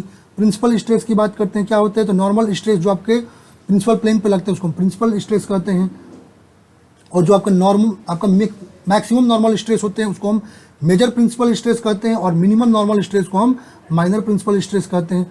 Oblique plane क्या होता है, तो आपका जब एंगल पे इंक्लाइन होता है, ठीक है, नॉर्मल डायरेक्शन में, तो उसको हम क्या कहते हैं, ऑब्लिक प्लेन कहते हैं, ठीक है, या इंक्लाइन प्लेन कहते हैं। शियर स्ट्रेस आपका प्रिंसिपल प्लेन में zero, option number A is correct. चलते हैं अपने नेक्स्ट क्वेश्चन पे, 1 सेकेंड। नेक्स्ट क्वेश्चन हमारा क्या कह रहा है आपका, which of the following represents the correct relationship between the radius of curvature R, bending moment M and flexural rigidity E I. तो आपको पता है इक्वेशन क्या होता है आपका bending equation, M upon I equal to E upon Y equal to E upon R equal to F upon Y. E क्या है आपका मॉडुलस ऑफ इलास्टिसिटी, आई क्या है मोमेंट ऑफ इनर्शिया, एफ क्या है आपका stress at any fibre at distance of Y from आपका neutral axis, M क्या है बेंडिंग मोमेंट, आर क्या है रेडियस ऑफ कर्वेचर। यदि आपका radius of curvature R, bending moment M और फ्लेक्सुरल रिजिडिटी ई आई के बीच रिलेशन की बात करते हैं क्या आ जाएगा, M upon I equal to E upon R. Option number A is correct. Next question क्या करे आपका, कर रहा है buckling load of for a given column depends upon which of the following. कह रहा है बकलिंग लोड जो होता है वो कॉलम का किस पर डिपेंड करता है। अच्छा, यदि हम बकलिंग की बात करते हैं तो क्या होता है, जब आपका लेंथ जो होता है ना क्रॉस सेक्शन के कंपैरिजन में मैग्नीट्यूड जो लेंथ का वो लार्जर हो जाता है, तो कंप्रेसिव लोड के कारण वहाँ पर जो है बकलिंग देखने को आपको कॉलम को मिलती है, ठीक है। मतलब लेटरल डिफ्लेक्शन जो होता है उसको हम बकलिंग कहते हैं आपका। और इसको फाइंड किससे करते हैं, तो यूलर्स बकलिंग लोड द्वारा। पीसीआर इक्वल टू क्या था आपका, पाई स्क्वायर EI अपन EI मिनिमम अपन LE स्क्वायर। आपको पता है ई क्या यंग मॉडुलस है, पीसीआर का क्रिटिकल लोड ऑफ बकलिंग है, I minimum area of movement of inertia, ये एरिया पर डिपेंड जरूर करता है। ठीक है, लेंथ एली क्या इफेक्टिव लेंथ है, और सिलेंडरनेस रेशियो क्या होता है, एस इक्वल टू एली अपन के अपॉन MI। के मिनिमम लेते हैं जो कि लीस्ट रेडियस ऑफ गायरेशन होता है। क्वेश्चन क्या कर रहा है, आपको किस पर डिपेंड करता है, तो आपका लेंथ ऑफ कॉलम पे बिल्कुल करता है, लीस्ट लेटरल डायमेंशन बिल्कुल करता है, मतलब both of the above. Option number C is correct. Next question आपका स्ट्रक्चर से है, कह रहा है आपका the number of unknown internal forces in each member of rigid jointed plane frame is. कह रहा है कि रिजिड ज्वाइंटेड आपका प्लेन फ्रेम है, आपका number of unknown internal forces आपको पूछ रहा है ईच मेंबर पे। अब हमारे पास यदि रिजिड ज्वाइंटेड प्लेन फ्रेम है तो ईच मेंबर पर जो आपका अननोन इंटरनल फोर्सेज आएंगे कौन कौन से होंगे, एक्सियल फोर्स, शियर फोर्स और आपका बेंडिंग मूवमेंट, मतलब 3 आपके आएंगे। ठीक है, यहाँ पर आप लोग इस फिगर में देख सकते हैं। और रिजिड ज्वाइंटेड फ्रेम यदि होता है तो वहाँ पर 6 नंबर ऑफ अननोन्स आपको इंटरनल फोर्सेज आते हैं। कौन कौन से, MX, MY, MZ और FY, FX और FZ। यहाँ सही ऑप्शन क्या होगा, 3।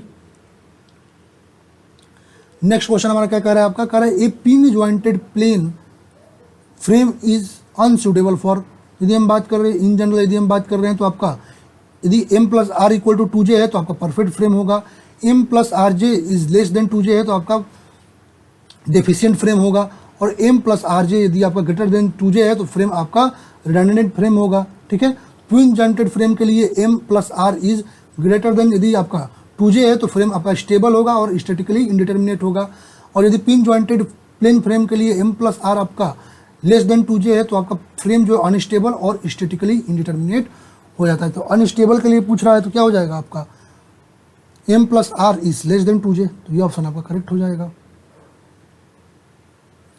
नेक्स्ट हमारा क्वेश्चन क्या कह रहा है आपका, कह रहा है which of the following is a displacement method for structural analysis. कह रहा है आपका इनमें से स्ट्रक्चरल एनालिसिस का कौन सा डिस्प्लेसमेंट मेथड है, slope deflection method, moment distribution method, direct stiffness method या all of the above.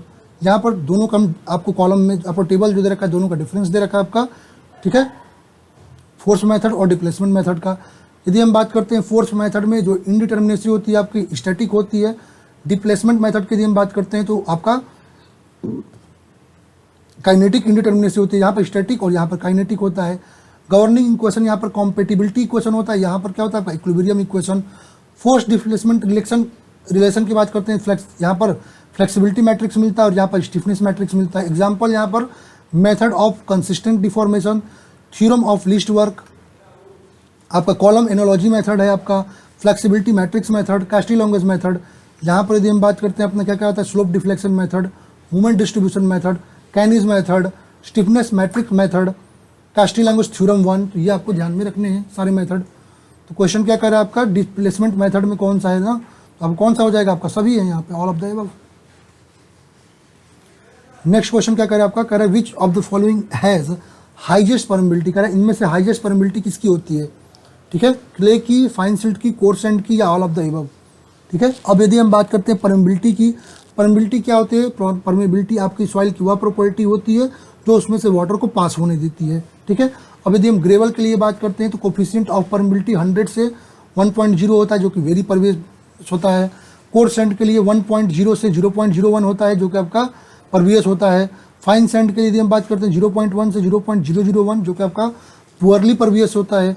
Silt clay की यदि हम बात करते हैं 0.001 से 0.0001 होता है जो कि इम्परवियस, और अब क्ले के लिए 0.501 यदि हम बात करते हैं इम्परवियस हो जाता है। हाईएस्ट परमेबिलिटी आपको किसको मिलती है, तो हाईएस्ट परमेबिलिटी आपको कोर्स सैंड, इनमें से तो कोर्स सैंड को मिलेगा ना। ठीक है, ऐसे तो ग्रेवल को मिलता है, यहाँ पर ऑप्शन तो है नहीं, तो coarse sand, option C is correct.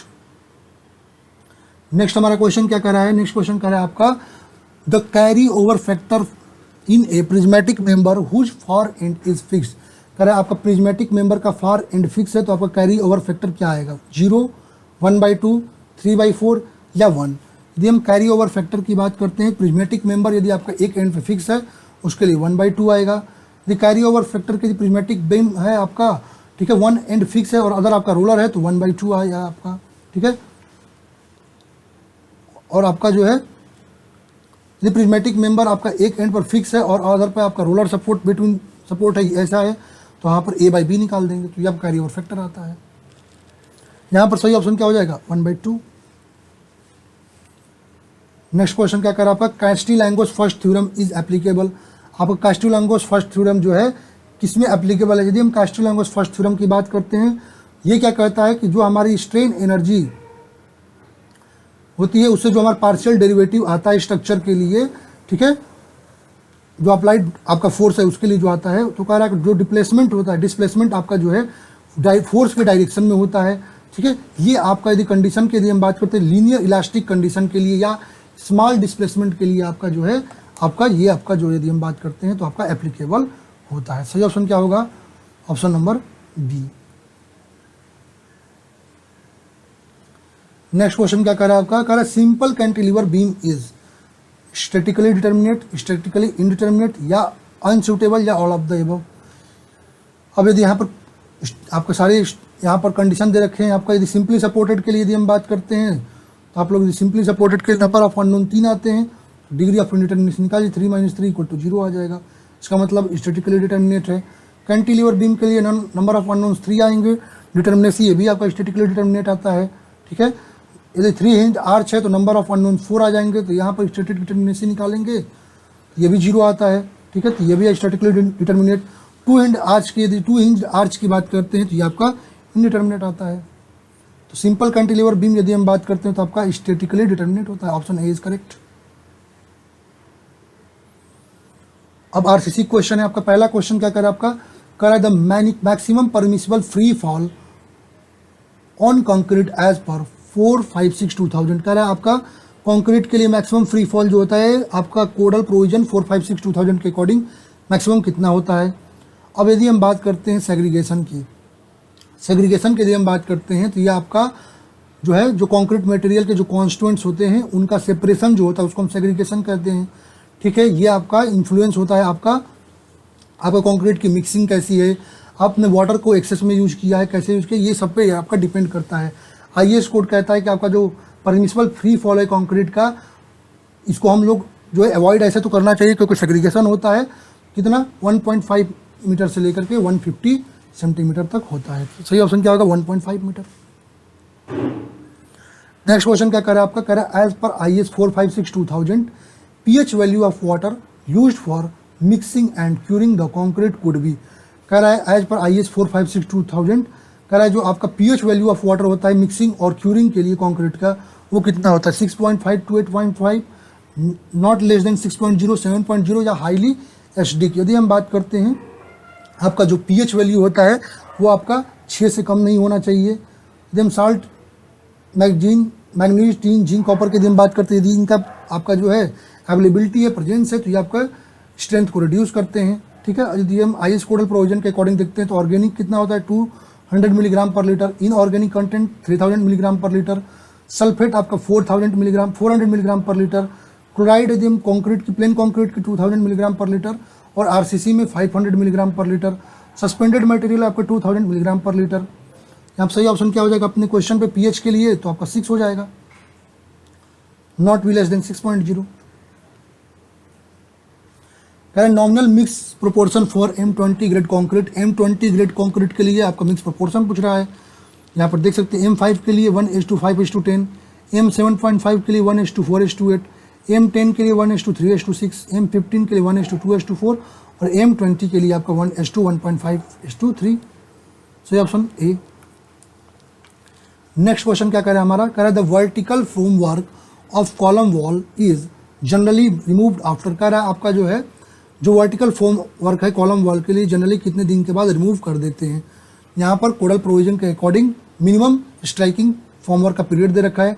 Vertical form works है आपका कॉलम के लिए, कॉलम वॉल के लिए, बीम के लिए तो कितना होता है 16 to 24 आवर्स होता है। सॉफिट वर्क टू स्लैब यदि प्रॉप्स फिक्स है immediately after removal of work करते हैं आपका 3 डेज। सॉफिट फॉर्म वर्क यदि प्रॉप की यदि हम बात करते हैं, ठीक है, ये इमीडिएटली आपका रिफिक्स करते हैं यहाँ पर 7 डेज के लिए है आपका। प्रॉप स्लैब यदि हम बात करते हैं स्पेनिंग अप टू 4.5 है तो आपका 7 डेज के लेते हैं और प्रॉप स्लैब की यदि हम बात करते हैं 4.5 mm से ज़्यादा है तो आपका 14 तक लेते हैं, 14 डेज लेते हैं। ऐसे ही आपको अदर भी देख सकते हैं। बीम के लिए यदि स्पैन 6 मीटर था कि 14 डेज और यदि उससे ज़्यादा है तो 21 डेज। तो आप कॉलम वॉल्स के लिए यदि हम बात करते हैं कितना लेंगे तो आपको 16 to 24 hours. Option A correct हो जाएगा। नेक्स्ट क्वेश्चन क्या कर रहा है आपका, कह if the volume of concreting done in day lies between 1 to 5 metre cube, how many test sample will be collected for testing compressive strength at 28 days. कह रहे 1 to 5 मीटर क्यूब आपका जो है कंक्रीट दे रखा है, तो कह रहा है कि उसका जो है आपका नंबर ऑफ सैंपल पूछ रहा है कितना आएगा। ठीक है, तो 1 से 5 मीटर क्यूब के लिए 1 लेते हैं, 6 to 15 आपका 2, 16 to 30 आपका 3, 31 to 50 आपका 4 और यदि 51 से एबव है तो 4 + 1 एडिशनल सैंपल पर 50 मीटर क्यूब वर्क के लिए हम एडिशनल करते जाते हैं। तो हमारा कितना है 1 से 5 के लिए तो 1 हो जाएगा। Option number A is correct. Next question क्या कर रहा है आपका, कह रहा है in limit state method of design of structure the value of partial safety factor for concrete and steel respectively are. कह रहा है लिमिट स्टेट मेथड में जो हम डिजाइन करते हैं स्ट्रक्चर का, कह रहा है कि वैल्यू पूछ रहा है पार्शियल सेफ्टी फैक्टर कंक्रीट और स्टील के लिए कितना आता है।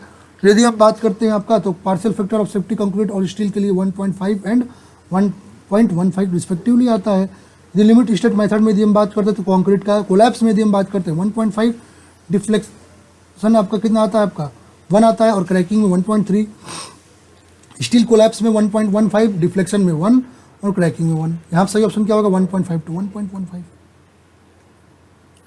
नेक्स्ट क्या कर रहा है आपका, कह रहा है which of the following structure is designed using working stress method. कह रहा है इनमें से कौन सा स्ट्रक्चर है जिसकी डिजाइनिंग हम वर्किंग स्ट्रेस मेथड से करते हैं। आपका कह रहा है आपका RCC, water tank, building, road या कैनाल। यदि हम वर्किंग स्ट्रेस मेथड की बात करते हैं, ठीक है, तो वर्किंग स्ट्रेस मेथड की यदि हम बात करते हैं तो ये आपका लीनियर इलास्टिक थ्योरी पर डिपेंड करता है।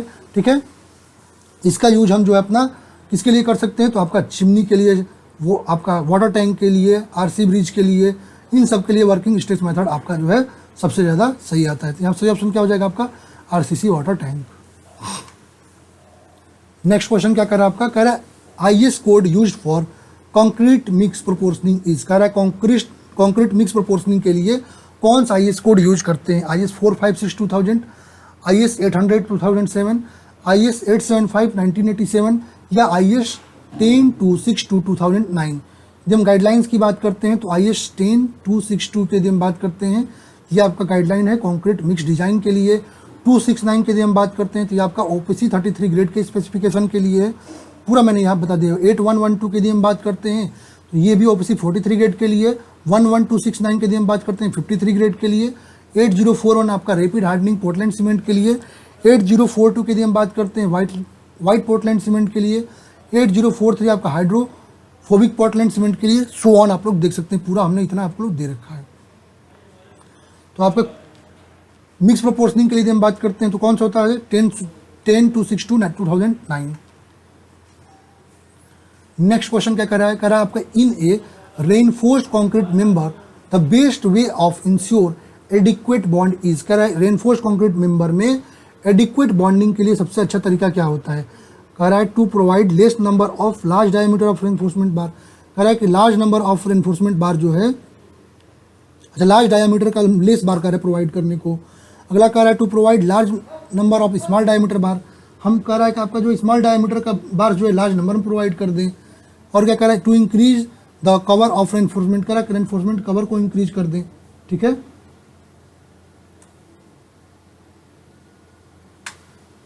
ठीक है, और कह रहा है ऑल ऑफ द अबव। यदि हम बात करते हैं बॉन्ड स्ट्रेंथ के लिए, यदि हम बात करते हैं तो हमारा अच्छा बॉन्ड स्ट्रेंथ मिले इसके लिए हम क्या करते हैं स्मॉल डायमीटर के बार्स जो है वो लार्ज नंबर में यूज करते हैं। ठीक है, सही ऑप्शन क्या हो जाएगा option number B. Next 1 second, okay, अगला क्वेश्चन क्या कर रहा है आपका, कह रहा है minimum clear cover in MM2 main steel bar in slab is taken as IS 456। कह रहा है IS 456 2000 के अकॉर्डिंग कह रहा है मिनिमम क्लियर कवर जो है मिनिमम स्टील बार के लिए हम स्लैब में कितना लेंगे। स्लैब के लिए 15 mm लेते हैं, बीम के लिए 25 mm लेते हैं, कॉलम के लिए 40 mm लेते हैं और फुटिंग के लिए 50 लेते हैं। ठीक है, यहाँ पर स्लैब के लिए पूछ रखा है कितना लेंगे आपका 15, यहाँ पर 20 mm तक दे रखा है, 20 mm लेंगे। कॉलम के लिए है तो कॉलम के लेते हैं। नेक्स्ट क्वेश्चन क्या कह रहा है हमारा, कह रहा है as per IS 456/2000 the minimum area of compression reinforcement in RCC beam. कह रहा है कि RCC बीम जो होता है उसमें कह रहा है आपका कॉम्प्रेशन रेनफोर्समेंट के लिए मिनिमम एरिया पूछ रखा है। तो यहाँ पर यदि हम बात करते हैं तो एज पर IS 456 जो मैक्सिमम एरिया ऑफ रेनफोर्समेंट आपका कॉम्प्रेशन एंड टेंशन में हम बीम का 4.4% आपका ग्रॉस सेक्शन एरिया का 4% लेते हैं। बाकी यहाँ पर देख सकते हैं बीम के लिए maximum reinforcement 4% of gross area, minimum reinforcement 0.85 BD/FY। यदि कॉलम के लिए बात करते हैं तो maximum reinforcement 6% of gross area, minimum reinforcement आपका 0.8% ऑफ ग्रॉस एरिया। स्लैब के लिए बात करते हैं तो मिनिमम रेनफोर्समेंट आपका 0.15% ऑफ ग्रॉस एरिया लेते हैं माइल्ड स्टील के लिए, और मिनिमम रेनफोर्समेंट की बात करते हैं 0.12% ऑफ ग्रॉस एरिया लेते हैं HYSD बार के लिए। यहाँ सही ऑप्शन क्या हो जाएगा हमारा, 4% लेंगे। नेक्स्ट हमारा क्वेश्चन क्या करे आपका, करे consider the following statement about rectangular column and choose the correct option. यहाँ पर रेक्टेंगुलर कॉलम के लिए आपको कुछ स्टेटमेंट दे रखे हैं, आपका करेक्ट ऑप्शन क्या होगा। कह the minimum number of longitudinal bar shall be 4। कह रहा है कि मिनिमम नंबर लॉन्गिट्यूडनल बार का होगा 4 होगा। कह the bar shall not be less than 12 mm in diameter. Bar के डायमीटर 12 mm से कम नहीं होना चाहिए, ठीक है। अब यदि हम IS 456/2000 के अकॉर्डिंग बात करते हैं लॉन्गिट्यूडनल रेनफोर्समेंट कॉलम के लिए, तो जो मिनिमम नंबर ऑफ लॉन्गिट्यूडनल बार होता है वो आपका कितना 4 होता है रेक्टेंगुलर कॉलम के लिए और 6 होता है सर्कुलर कॉलम के लिए, ठीक है। मिनिमम डायमीटर की बात करते हैं तो मेन लॉन्गिट्यूडनल रेनफोर्समेंट बार की यदि हम बात करते हैं कॉलम के लिए आपका 12 mm से कम नहीं होना चाहिए, not be less than 12 mm। Percentage of steel की यदि हम बात करते हैं तो आपका 0.8% से आपका जो है कम नहीं होना चाहिए gross section area of the column का, या आपका जो है यदि हम बात करते हैं 6% आपका नॉट बी मोर देन 6% से ज़्यादा नहीं होना चाहिए unplanned bar of gross sectional area of column के लिए। ये सब आप लोग प्रोविजंस देख सकते हैं। यहाँ पर सही ऑप्शन क्या हो जाएगा हमारा, दोनों आपके सही है, इसका मतलब both statement are correct. Next question क्या करे हमारा, कर the effective length of a column fixed at one end and hinge at other end. करे आपका कोई कॉलम है वो फिक्स है एक एंड पर और हिंज है आपके दूसरे एंड पे, तो इफेक्टिव लेंथ क्या आएगा। यहाँ पर आप लोग देख सकते हैं बोथ एंड फिक्स है तो एल इफेक्टिव कितना था 0.65 L, वन एंड फिक्स है और वन एंड हिंज है यहाँ पर तो L effective 0.80 L, both and पर हिंज है तो एल इफेक्टिव L आता है, वन एंड फिक्स है और वन एंड फ्री है तो एल इफेक्टिव आपका 2L आता है। एल क्या है आपका एक्चुअल लेंथ है, हमारा क्या कर रहा है वन एंड पे फिक्स है दूसरे पे हिंज है, आपका क्या जाएगा L/√2 आएगा।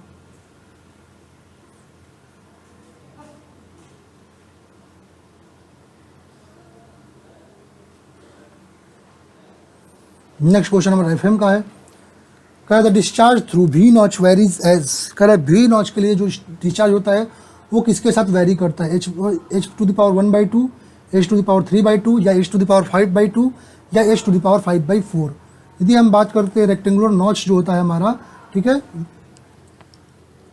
तो उसके लिए जो Q आता है डिस्चार्ज क्या आता है 2/3 CD × L × √2G H⁻3/2 आता है, ठीक है। जहाँ पर Q क्या है डिस्चार्ज ऑफ फ्लूइड है, आपका CD क्या है कोफिशिएंट ऑफ डिस्चार्ज है और H क्या है height of above the notch. यदि हम ट्रायंगुलर नॉच के लिए यदि हम बात करिए रेक्टेंगुलर का था, ट्रायंगुलर के लिए Q क्या आता है आपका 8/15 × CD × 10 θ/2 × 2G × H⁻5/2, ठीक है। अब ट्रेपजॉइडल नॉच की यदि हम बात करते हैं तो ट्रेपजॉइडल नॉच का क्या आता है आपका Q = 2/3 CD1 × L √2G H⁻3/2 plus 8/15 CD2 10 θ/2 √2G × 5/2। अब यदि इक्वेशन से देखते हैं तो आपका Q प्रोपोर्शनल किसके है H⁻5/2 का, किसके लिए ट्रायंगुलर के लिए या V नॉच के लिए, ठीक है। क्या हो जाएगा सही option, option number C। Next question क्या कर रहा है हमारा, कह रहा है which of the following is use to measure the discharge. कह रहा है इनमें से किसका यूज हम डिस्चार्ज के मेजरमेंट में करते हैं, करंट मीटर का, वेंचुरी मीटर का, पिटॉट ट्यूब का या नन ऑफ द अबव। जब वेंचुरी मीटर की यदि हम बात करते हैं तो वेंचुरी मीटर का यूज हम डिस्चार्ज के मेजरमेंट के लिए करते हैं, ठीक है। यहाँ पर पाइप में कन्वर्जिंग सेक्शन होता है, क्या करता है आपका फ्लो वेलोसिटी को आपका इंक्रीज कर देता है, जिसके बाद हम क्या कर सकते हैं फ्लो रेट रिड्यूस करके हम अपना डिस्चार्ज को मेजर कर लेते हैं। करंट मीटर की यदि हम बात करते हैं तो करंट मीटर जो होता है स्पीड ऑफ फ्लो को मेजर करता है, हॉट वाटर एनोमियोमीटर की यदि हम बात करते हैं तो ये आपका वेलोसिटी और डायरेक्शन दोनों को फ्लूइड को मेजर करता है। पिटॉट ट्यूब की यदि हम बात करते हैं तो लोकल वेलोसिटी को मेजर करता है।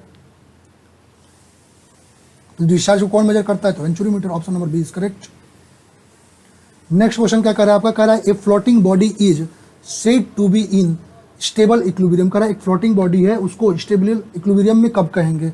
कह रहा है when is metacentric height is zero. कह रहा है जब आपका मेटासेंट्रिक हाइट जीरो है। कह रहा है when the Meta centre is above the centre of gravity. कह रहा है जब आपका मेटा सेंटर है वो आपका सेंटर ऑफ ग्रेविटी से ऊपर है। कह रहा है when the Meta centre is below the centre of gravity. कह रहा है जब आपका मेटा सेंटर जो है ग्रेविटी से नीचे है।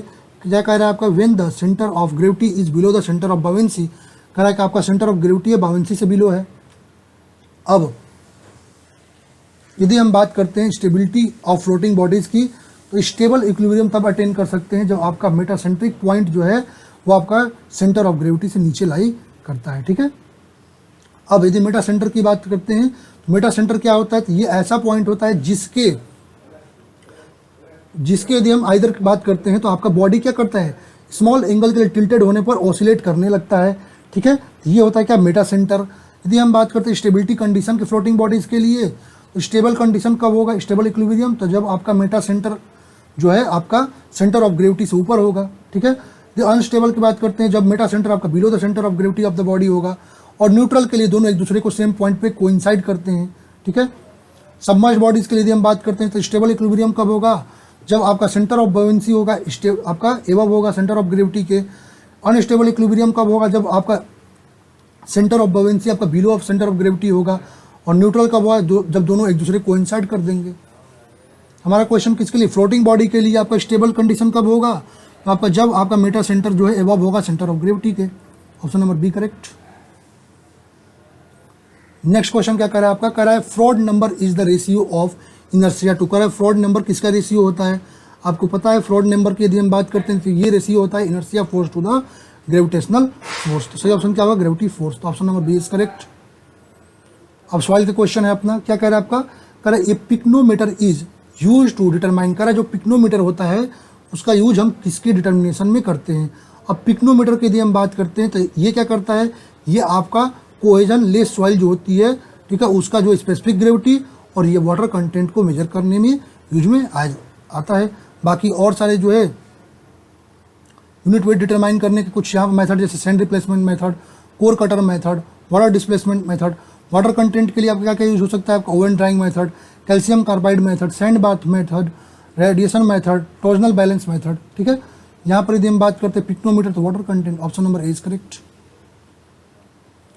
नेक्स्ट क्वेश्चन क्या कह रहा है आपका? कह रहा है a soil has a bulk density of 22 kilonewton per metre cube and water content is 10%। What will be the value of dry density?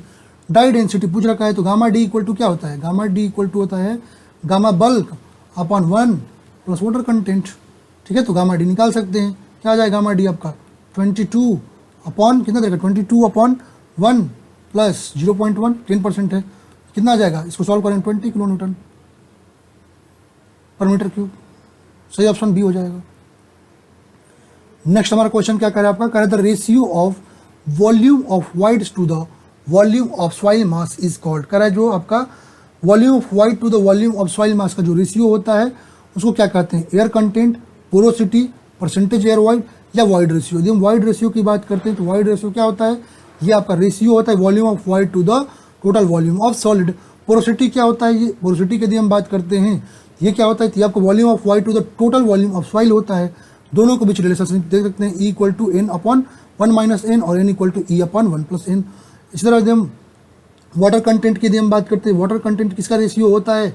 Ratio of weight of water to the weight of solid in beyond soil mass. Degree of saturation की यदि हम बात करते हैं, ठीक है, तो ये क्या होता है?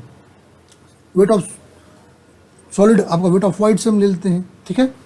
यहाँ पर हमारा क्या कर रहा है? Volume of void to the volume of solid की यदि हम बात करते हैं तो क्या बताएगा? ये आपका पोरोसिटी बताएगा। सॉइल मास ले रहे हैं, सॉलिड नहीं रहे, सॉइल मास ले रहे हैं, पोरोसिटी बताएगा। नेक्स्ट क्वेश्चन क्या कर रहा है आपका? कह रहा है which of the following relationship is correct. कह रहा है इनमें से कौन सा रिलेशनशिप आपका करेक्ट है? N equal to E upon 1 plus E, या N equal to E upon 1 minus E, या N equal to 2e upon 1 plus E, या N equal to 2e upon 1 minus E. अब वाइड रेशियो की यदि हम बात करते हैं तो वाइड रेशियो क्या होता है? वाइड रेशियो आपका रेशियो ऑफ होता है आपका ratio of volume of void to the total volume of soil. Porosity के यदि हम बात करते हैं, पोरोसिटी क्या होता है, पोरोसिटी आपका जो है रेशियो होता है आपका volume of void to the total volume of soil, अभी ऊपर बताया हूँ, बाकी रेशियोज देख सकते हैं आपका। तो रिलेशनशिप क्या आता है आपका, n equal to 1/1 plus E, n equal to 1/1 plus E, तो ऑप्शन नंबर ए करेक्ट हो जाएगा। नेक्स्ट क्वेश्चन क्या करे आपका, कह रहे विच of the following clay mineral shows largest swelling and shrinkage characteristic, कह रहा है इनमें से कौन सा क्ले मिनरल है जो आपका लार्जेस्ट स्वेलिंग और श्रिंकेज बताता है, ठीक है, केओलनाइट, एलाइट, मॉन्टमोर्लोनाइट या नॉन ऑफ द अबव। यदि हम मॉन्टमोर्लोनाइट की यदि हम बात करते हैं, यहाँ पर जो बॉन्डिंग होता है, जो आपका बॉन्डिंग होता है वो आपका वंडरवॉल फोर्सेस के कारण होता है। अब वंडरवॉल फोर्सेस की बॉन्डिंग वीक होती है, बहुत ही ज़्यादा वीक होती है, तो ये क्या होता है आपका जैसे ही वाटर एंटर करता है ये बॉन्ड टूट जाता है, ठीक है। इसका मतलब यहाँ पर आपको हाईएस्ट आपका स्वेलिंग और श्रिंकेज देखने को मिलता है, ठीक है। केओलनाइट की यदि हम बात करते हैं तो ये आपका 2 लेयर यूनिट होता है यहाँ पर, ठीक है। और यहाँ पर यदि हम बात करते हैं ये आपका हाइड्रोजन बॉन्ड यहाँ पर होता है, ये आपको यहाँ पर बॉन्ड अच्छा होता है, तो ये आपको जल्दी ब्रेक नहीं होता है, ठीक है। इलाइट मिनरल्स के आप देख सकते हैं, यहाँ पर यदि हम रेफरेंस की बात करते हैं, ठीक है, ये सब आप लोग पढ़ सकते हैं, ठीक है, ये इंपॉर्टेंट है। तो यदि हम बात करते हैं ग्रेन साइज में केओलनाइट में ज़्यादा, फिर एलाइट, फिर मॉन्टमोर्लोनाइट। यदि हम बात करें स्वेलिंग एंड श्रिंकेज के अकॉर्डिंग तो मॉन्टमोर्लोनाइट, फिर एलाइट, फिर केओलाइट। विथ रेफरेंस ऑफ प्लास्टिसिटी तो मॉन्टमोर्लोनाइट, फिर एलाइट, आपका केओलाइट।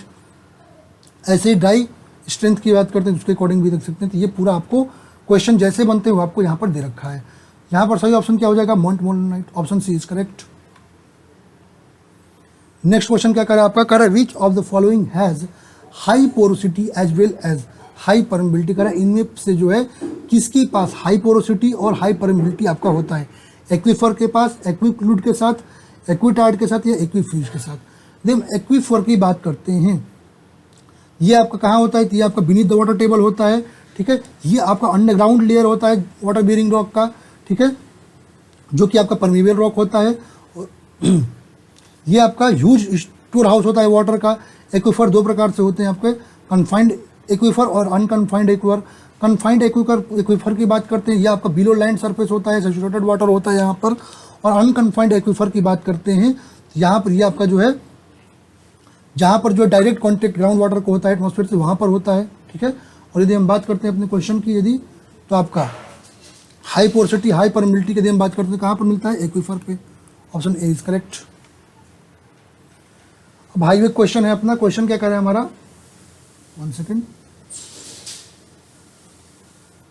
क्वेश्चन कर रहा है आपका, करे in CBR test the value of CBR is calculated at, कर रहा है आपका जो है सीबीआर टेस्ट में जो सीबीआर वैल्यू किस पे कैलकुलेट करते हैं, 2.5 mm पेनिट्रेशन पे, 5.0 mm पेनिट्रेशन पे, या बोथ ऑफ द अबव या नन ऑफ द अबव। यदि हम कैलिफोर्निया बेरिंग रेशियो की बात करते हैं तो ये टेस्ट हम अपने सबग्रेड को, ठीक है, इवेल्युएट करने के लिए हम यूज में लाते हैं, ठीक है। अब यदि हम बात करते हैं ये क्या मेजर करता है, ये आपका रिलेटिव स्ट्रेंथ आपका पेविंग मटेरियल्स के बताता है, ठीक है।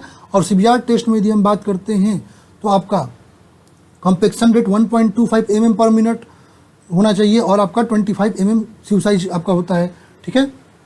अब यदि हम बात करते हैं यहाँ पर तो आपका जो पेनिट्रोमीटर यदि आपका 2.5 पेनिट्रेशन दिखा रहा है, ठीक है, ये आपका स्टैंडर्ड सीबीआर वैल्यू होता है। एवरेज वैल्यू 3 स्पेसिमेन का यदि हम सीबीआर के द्वारा बात करते हैं निकालते हैं, ठीक है।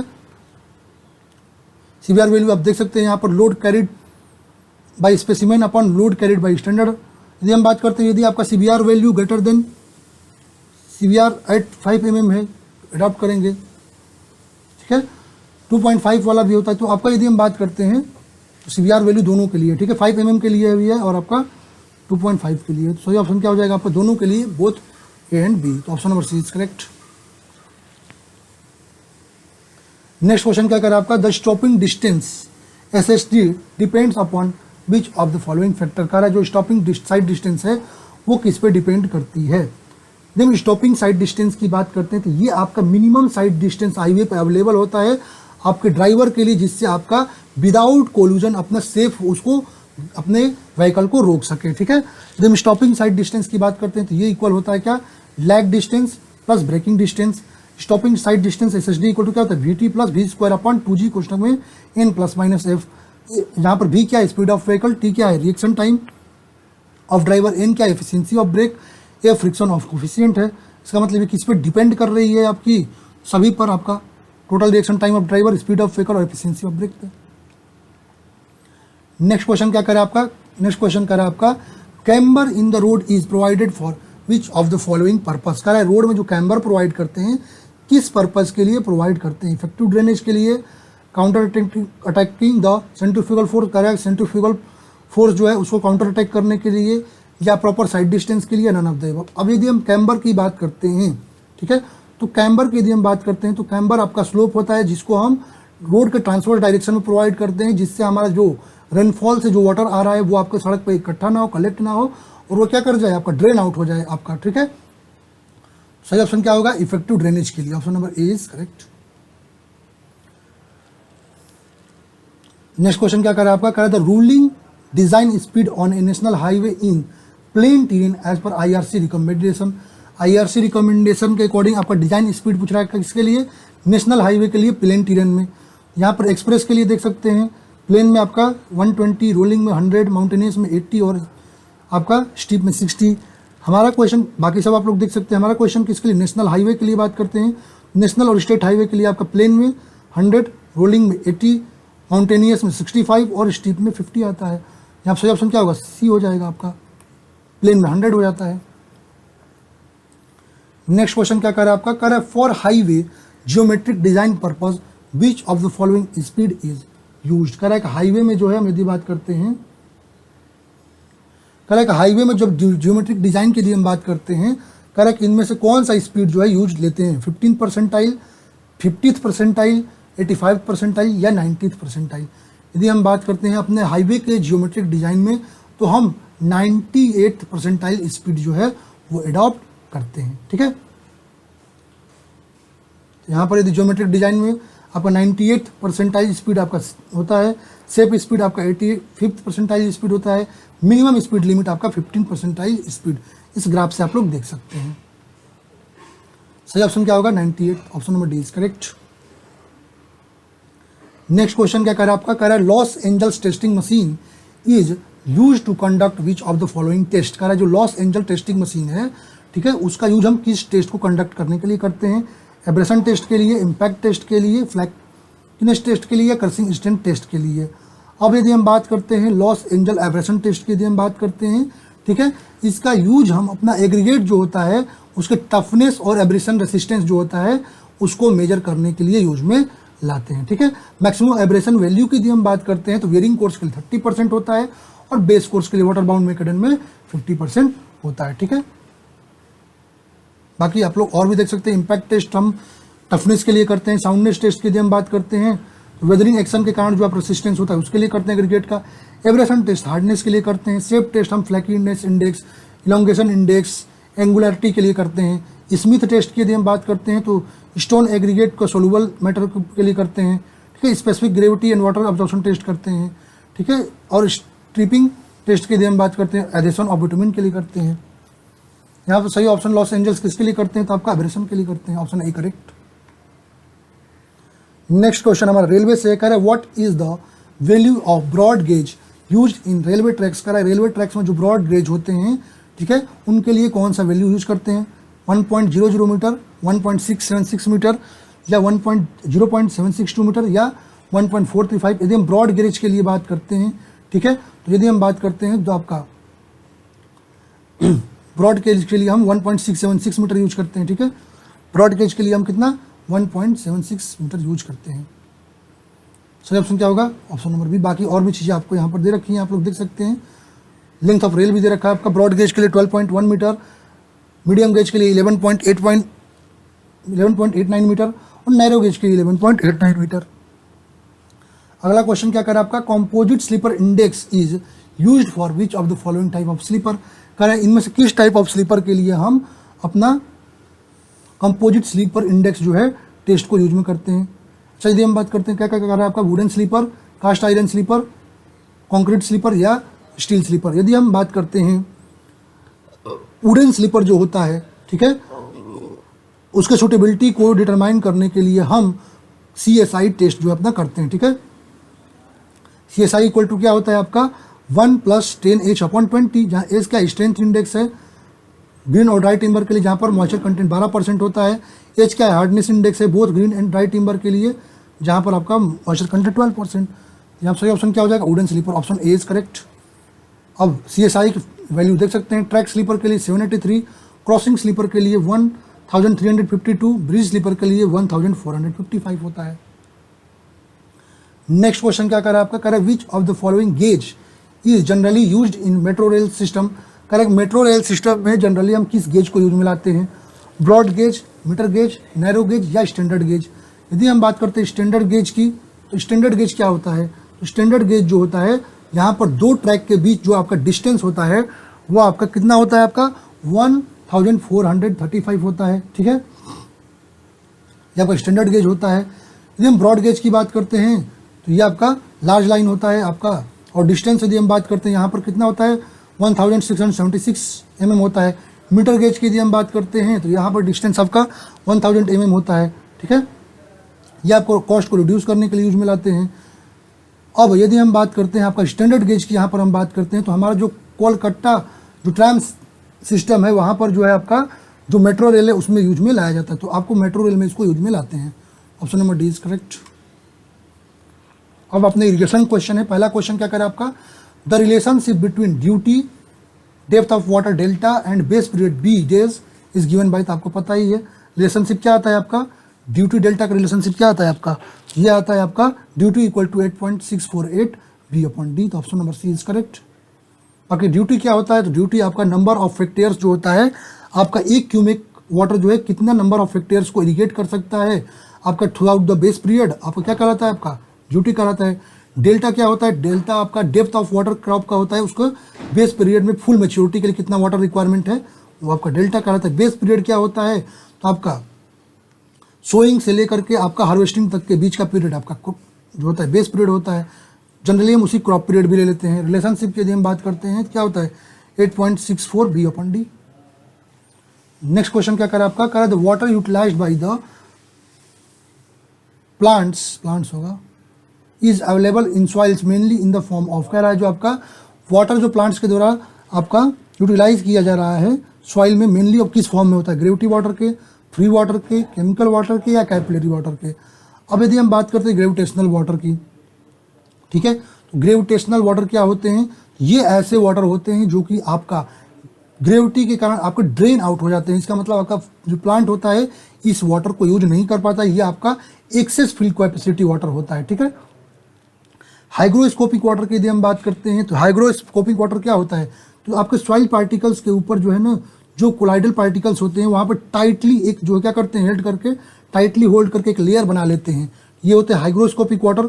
इन वाटर को भी जो है प्लांट आपका एब्जॉर्ब नहीं कर पाते हैं। कैपिलरी वाटर की बात करते हैं तो कैपिलरी वाटर वह वाटर होता है जिसको जो है जो आपके सरफेस फोर्सेज होते हैं उसके कारण जो होता है जो फ्रिंजेस आपकी बनी होती है, पतली पतली जो नलियाँ बनी होती हैं आपके सॉइल में, वो क्या करते हैं उसको होल्ड कर लेते हैं, जिसको आपका एब्जॉर्ब करता है आपका प्लांट्स अपनी ग्रोथ के लिए। सही ऑप्शन क्या होगा यहाँ पर, capillary water, option number D is correct.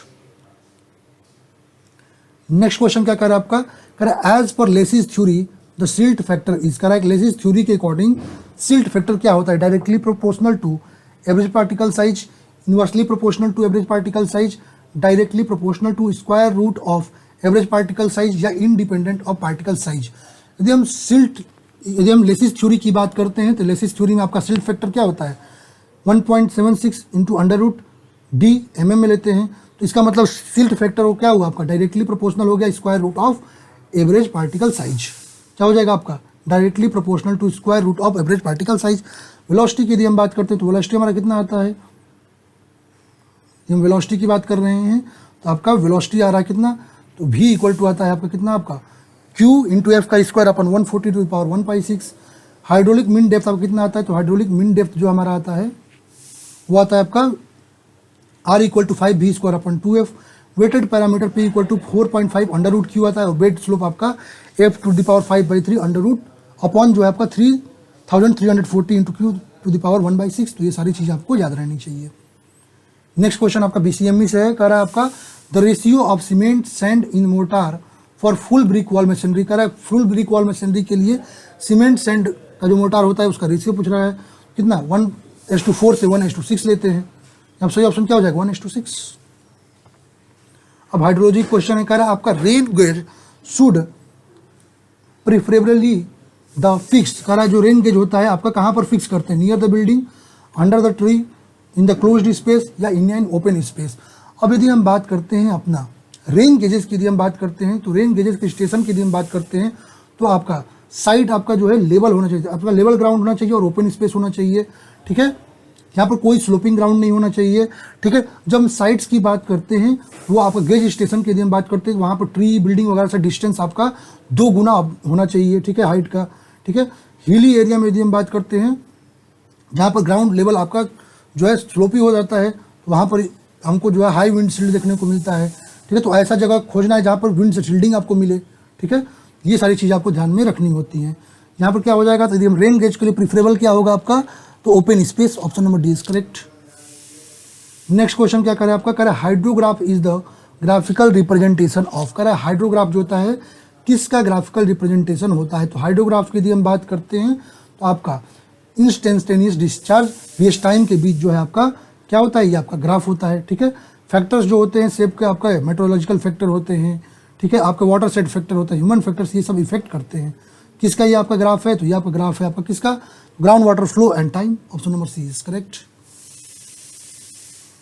अब हाइड्रोलिक मशीन का अपना क्वेश्चन है, क्वेश्चन क्या कर रहा है आपका, which of the following is an impulse turbine, करें इनमें से कौन एक इम्पल्स टर्बाइन है, पिल्टन, फ्रांसिस, कैप्लान या all of the above. The impulse turbine की बात करते हैं तो एनर्जी आपका इनलेट पे ओनली काइनेटिक एनर्जी होता है। एग्जाम्पल आपका Pelton turbine, Turgo cross flow turbine. Reaction turbine की यदि बात करते हैं तो आपका जो एनर्जी आपका इनलेट पे होता है बोथ होता है काइनेटिक और प्रेशर, जैसे फ्रांसिस, कैप्लान, गिरार्ड, ठीक है, आपका प्रोपेलर, ये सब होते हैं आपके फ्रांसिस रिएक्शन टर्बाइन। तो कह रहा है यहाँ पर इम्पल्स कौन है, यहाँ पर इम्पल्स टर्बाइन आपका पिल्टन है, तो option A is correct. Next question क्या कर रहा है, Francis turbine under a head of 25 metre products 2000 kilowatt at a speed of 250 RPM, what is the value of specific speed. आपका हेड दे रखा है 25 मीटर का, आपका नंबर ऑफ रोटेशन दे रखा है कितना 250 आरपीएम, और आपका जो पी आपका लोड दे रखा है कितना दे रखा है आपका 2500 किलोवाट दे रखा है आपका, ठीक है, ये पावर आपका आ रहा है। तो स्पेसिफिक स्पीड आपका क्या होता है, N S equal to N under root P upon 5 to the H to the power 5/4, तो यहाँ पर रखेंगे तो आपको 200 आएगा, सही ऑप्शन क्या होगा 200। नेक्स्ट क्वेश्चन अपना सीपीएम पार्ट से है, करा क्रिटिकल पाथ, क्रिटिकल पाथ क्या होता है, is always longest, is always shortest, may be longest, करा मे बी शॉर्टेस्ट। यदि हम क्रिटिकल पाथ की यदि हम बात करते हैं ये आपका लॉन्गेस्ट पाथ होता है, जो कि आपका जो हम वर्क करते हैं उस वर्क में कितना टाइम पीरियड है उसको मेजर करता है, ठीक है। ये क्या होता है आपका लॉन्गेस्ट पाथ होता है, सही ऑप्शन क्या होगा आपका is a always longest path, ये आपका हमेशा क्या होता है एक लॉन्गेस्ट पाथ होता है। कह सेलेक्ट द इनकरेक्ट स्टेटमेंट, कह रहा इनकरेक्ट स्टेटमेंट बताना है, कह रहा a critical path always begin at the every first event, बिल्कुल सही बात है। कह रहा a critical path always terminate at the very last event, अच्छा फर्स्ट और लास्ट इवेंट दोनों होता है, ये भी सही है, यहाँ पर इनकरेक्ट बताना है ना, ठीक है, लॉन्गेस्ट पाथ होता है, ठीक है। Critical activity control project duration, ये भी आपका सही है। Critical activity is one for which free float, critical activity की फ्री फ्लोट 0, यहाँ पे क्वेश्चन में प्रॉब्लम है, कोई स्टेटमेंट यहाँ पर इनकरेक्ट नहीं है, यहाँ पर कोई स्टेटमेंट इनकरेक्ट नहीं, तो इसको स्टार मार्क में रखें, आयोग ने भी इसको जो है रिजेक्ट कर दिया है। अब यहाँ पर अर्थक्वेक की यदि हम बात करते हैं, according to the seismic zone, earthquake से क्वेश्चन क्या कर रहा है आपका, according to the seismic zone map of country India is divided into how many seismic zone, कह रहा है जो आपका सिस्मिक मैप है कंट्री का उसके अकॉर्डिंग जो है इंडिया को कितने सिस्मिक जोन में बांटा गया है, 2, 3, 4 या 5। देन बेस ऑफ यदि हम बात करते हैं हिस्टोरिक सिस्मिक एक्टिविटी, जो आपका ब्यूरो ऑफ इंडियन स्टैंडर्ड है, आपको भारत को 4 सिस्मिक जोन में बांटा हुआ है, zone 2, zone 1, zone 2, zone 3, zone 4 और जोन 5, ठीक है, zone 2, zone 3, zone 4 and zone 5 में, ठीक है। मोस्ट सिस्मिक एक्टिविटी आपका जोन 5 का होता है और लिस्ट आपका जोन 2 का होता है, ठीक है। यहाँ सही ऑप्शन क्या हो जाएगा आपका 4 जोन्स में। लास्ट क्वेश्चन आपका ओसीएफ से है, कह रहा है आपका the best hydraulic channel cross section is the one which has, यदि हम बेस्ट हाइड्रोलिक क्रॉस चैनल की बात करते हैं क्रॉस सेक्शन का, वो आपका क्या होता है, तो आपका यदि हम बात करते हैं मोस्ट इकोनॉमिकल सेक्शन वह होता है जिसके लिए आपका मैक्सिमम डिस्चार्ज आपको गिवन क्रॉस सेक्शनल एरिया के लिए मिले। ठीक है, डिस्चार्ज क्या आता है, a into 1/9 into r to the power 2/3 into h to the power 1/9। Light cut गई, कोई बात नहीं। करेक्ट डिस्चार्ज आपका मैक्सिमम होगा जब हाइड्रोलिक रेडियस आपका मैक्सिमम होगा और वेटेड पैरामीटर आपका मिनिमम होता है। ठीक है, तो ये सब आप लोग देख सकते हैं। तो क्या सही ऑप्शन क्या हो जाएगा आपका, तो आपका मिनिमम वेटेड पैरामीटर के लिए आपको बेस्ट इकोनॉमिकल सेक्शन देखने को मिलेगा। तो इस तरह से हमने अपने यूपी SSC जेईई का एक और पेपर सॉल्व कर लिए हैं। ठीक है, जो कि हाउसिंग बोर्ड का पेपर था। ऐसे ही अदर भी जो पेपर हैं उन सब का डिटेल्ड सॉल्यूशन आपको एक एक करके प्रोवाइड करने वाले हैं। बाकी जो भी स्टूडेंट अपना यूपी SSC जेईई की प्रिपरेशन कर रहे हैं, आप लोग जो है बहुत अच्छे से अपनी तैयारी टेक्निकल की करें। ठीक है, बहुत अच्छी आप लोगों की अपॉर्चुनिटी है। इन पेपर्स को आप लोग जरूर देखें। इन पेपर्स के थ्रू आपकी जो है एक आइडिया लग जाएगा एग्जामिनेशन में कितने क्वेश्चन, और बहुत क्वेश्चन तो इनमें से ही आएंगे, क्योंकि मैंने पूरी थ्योरी को जो है पूरे क्लास लेक्चर में पूरे डिटेल में बताई है। तो बहुत चीज़ें आपको यहाँ से कवर अप हो जाएंगी। बाकी आप लोग के लिए यदि वीडियो आपका हेल्पफुल रह रहा है तो आप लोग वीडियो को जरूर से शेयर करें, वीडियो को आप लोग लाइक करें, और कमेंट में जरूर जो भी आपको डाउट्स हैं आप लोग कमेंट कर सकते हैं। Thank you everyone.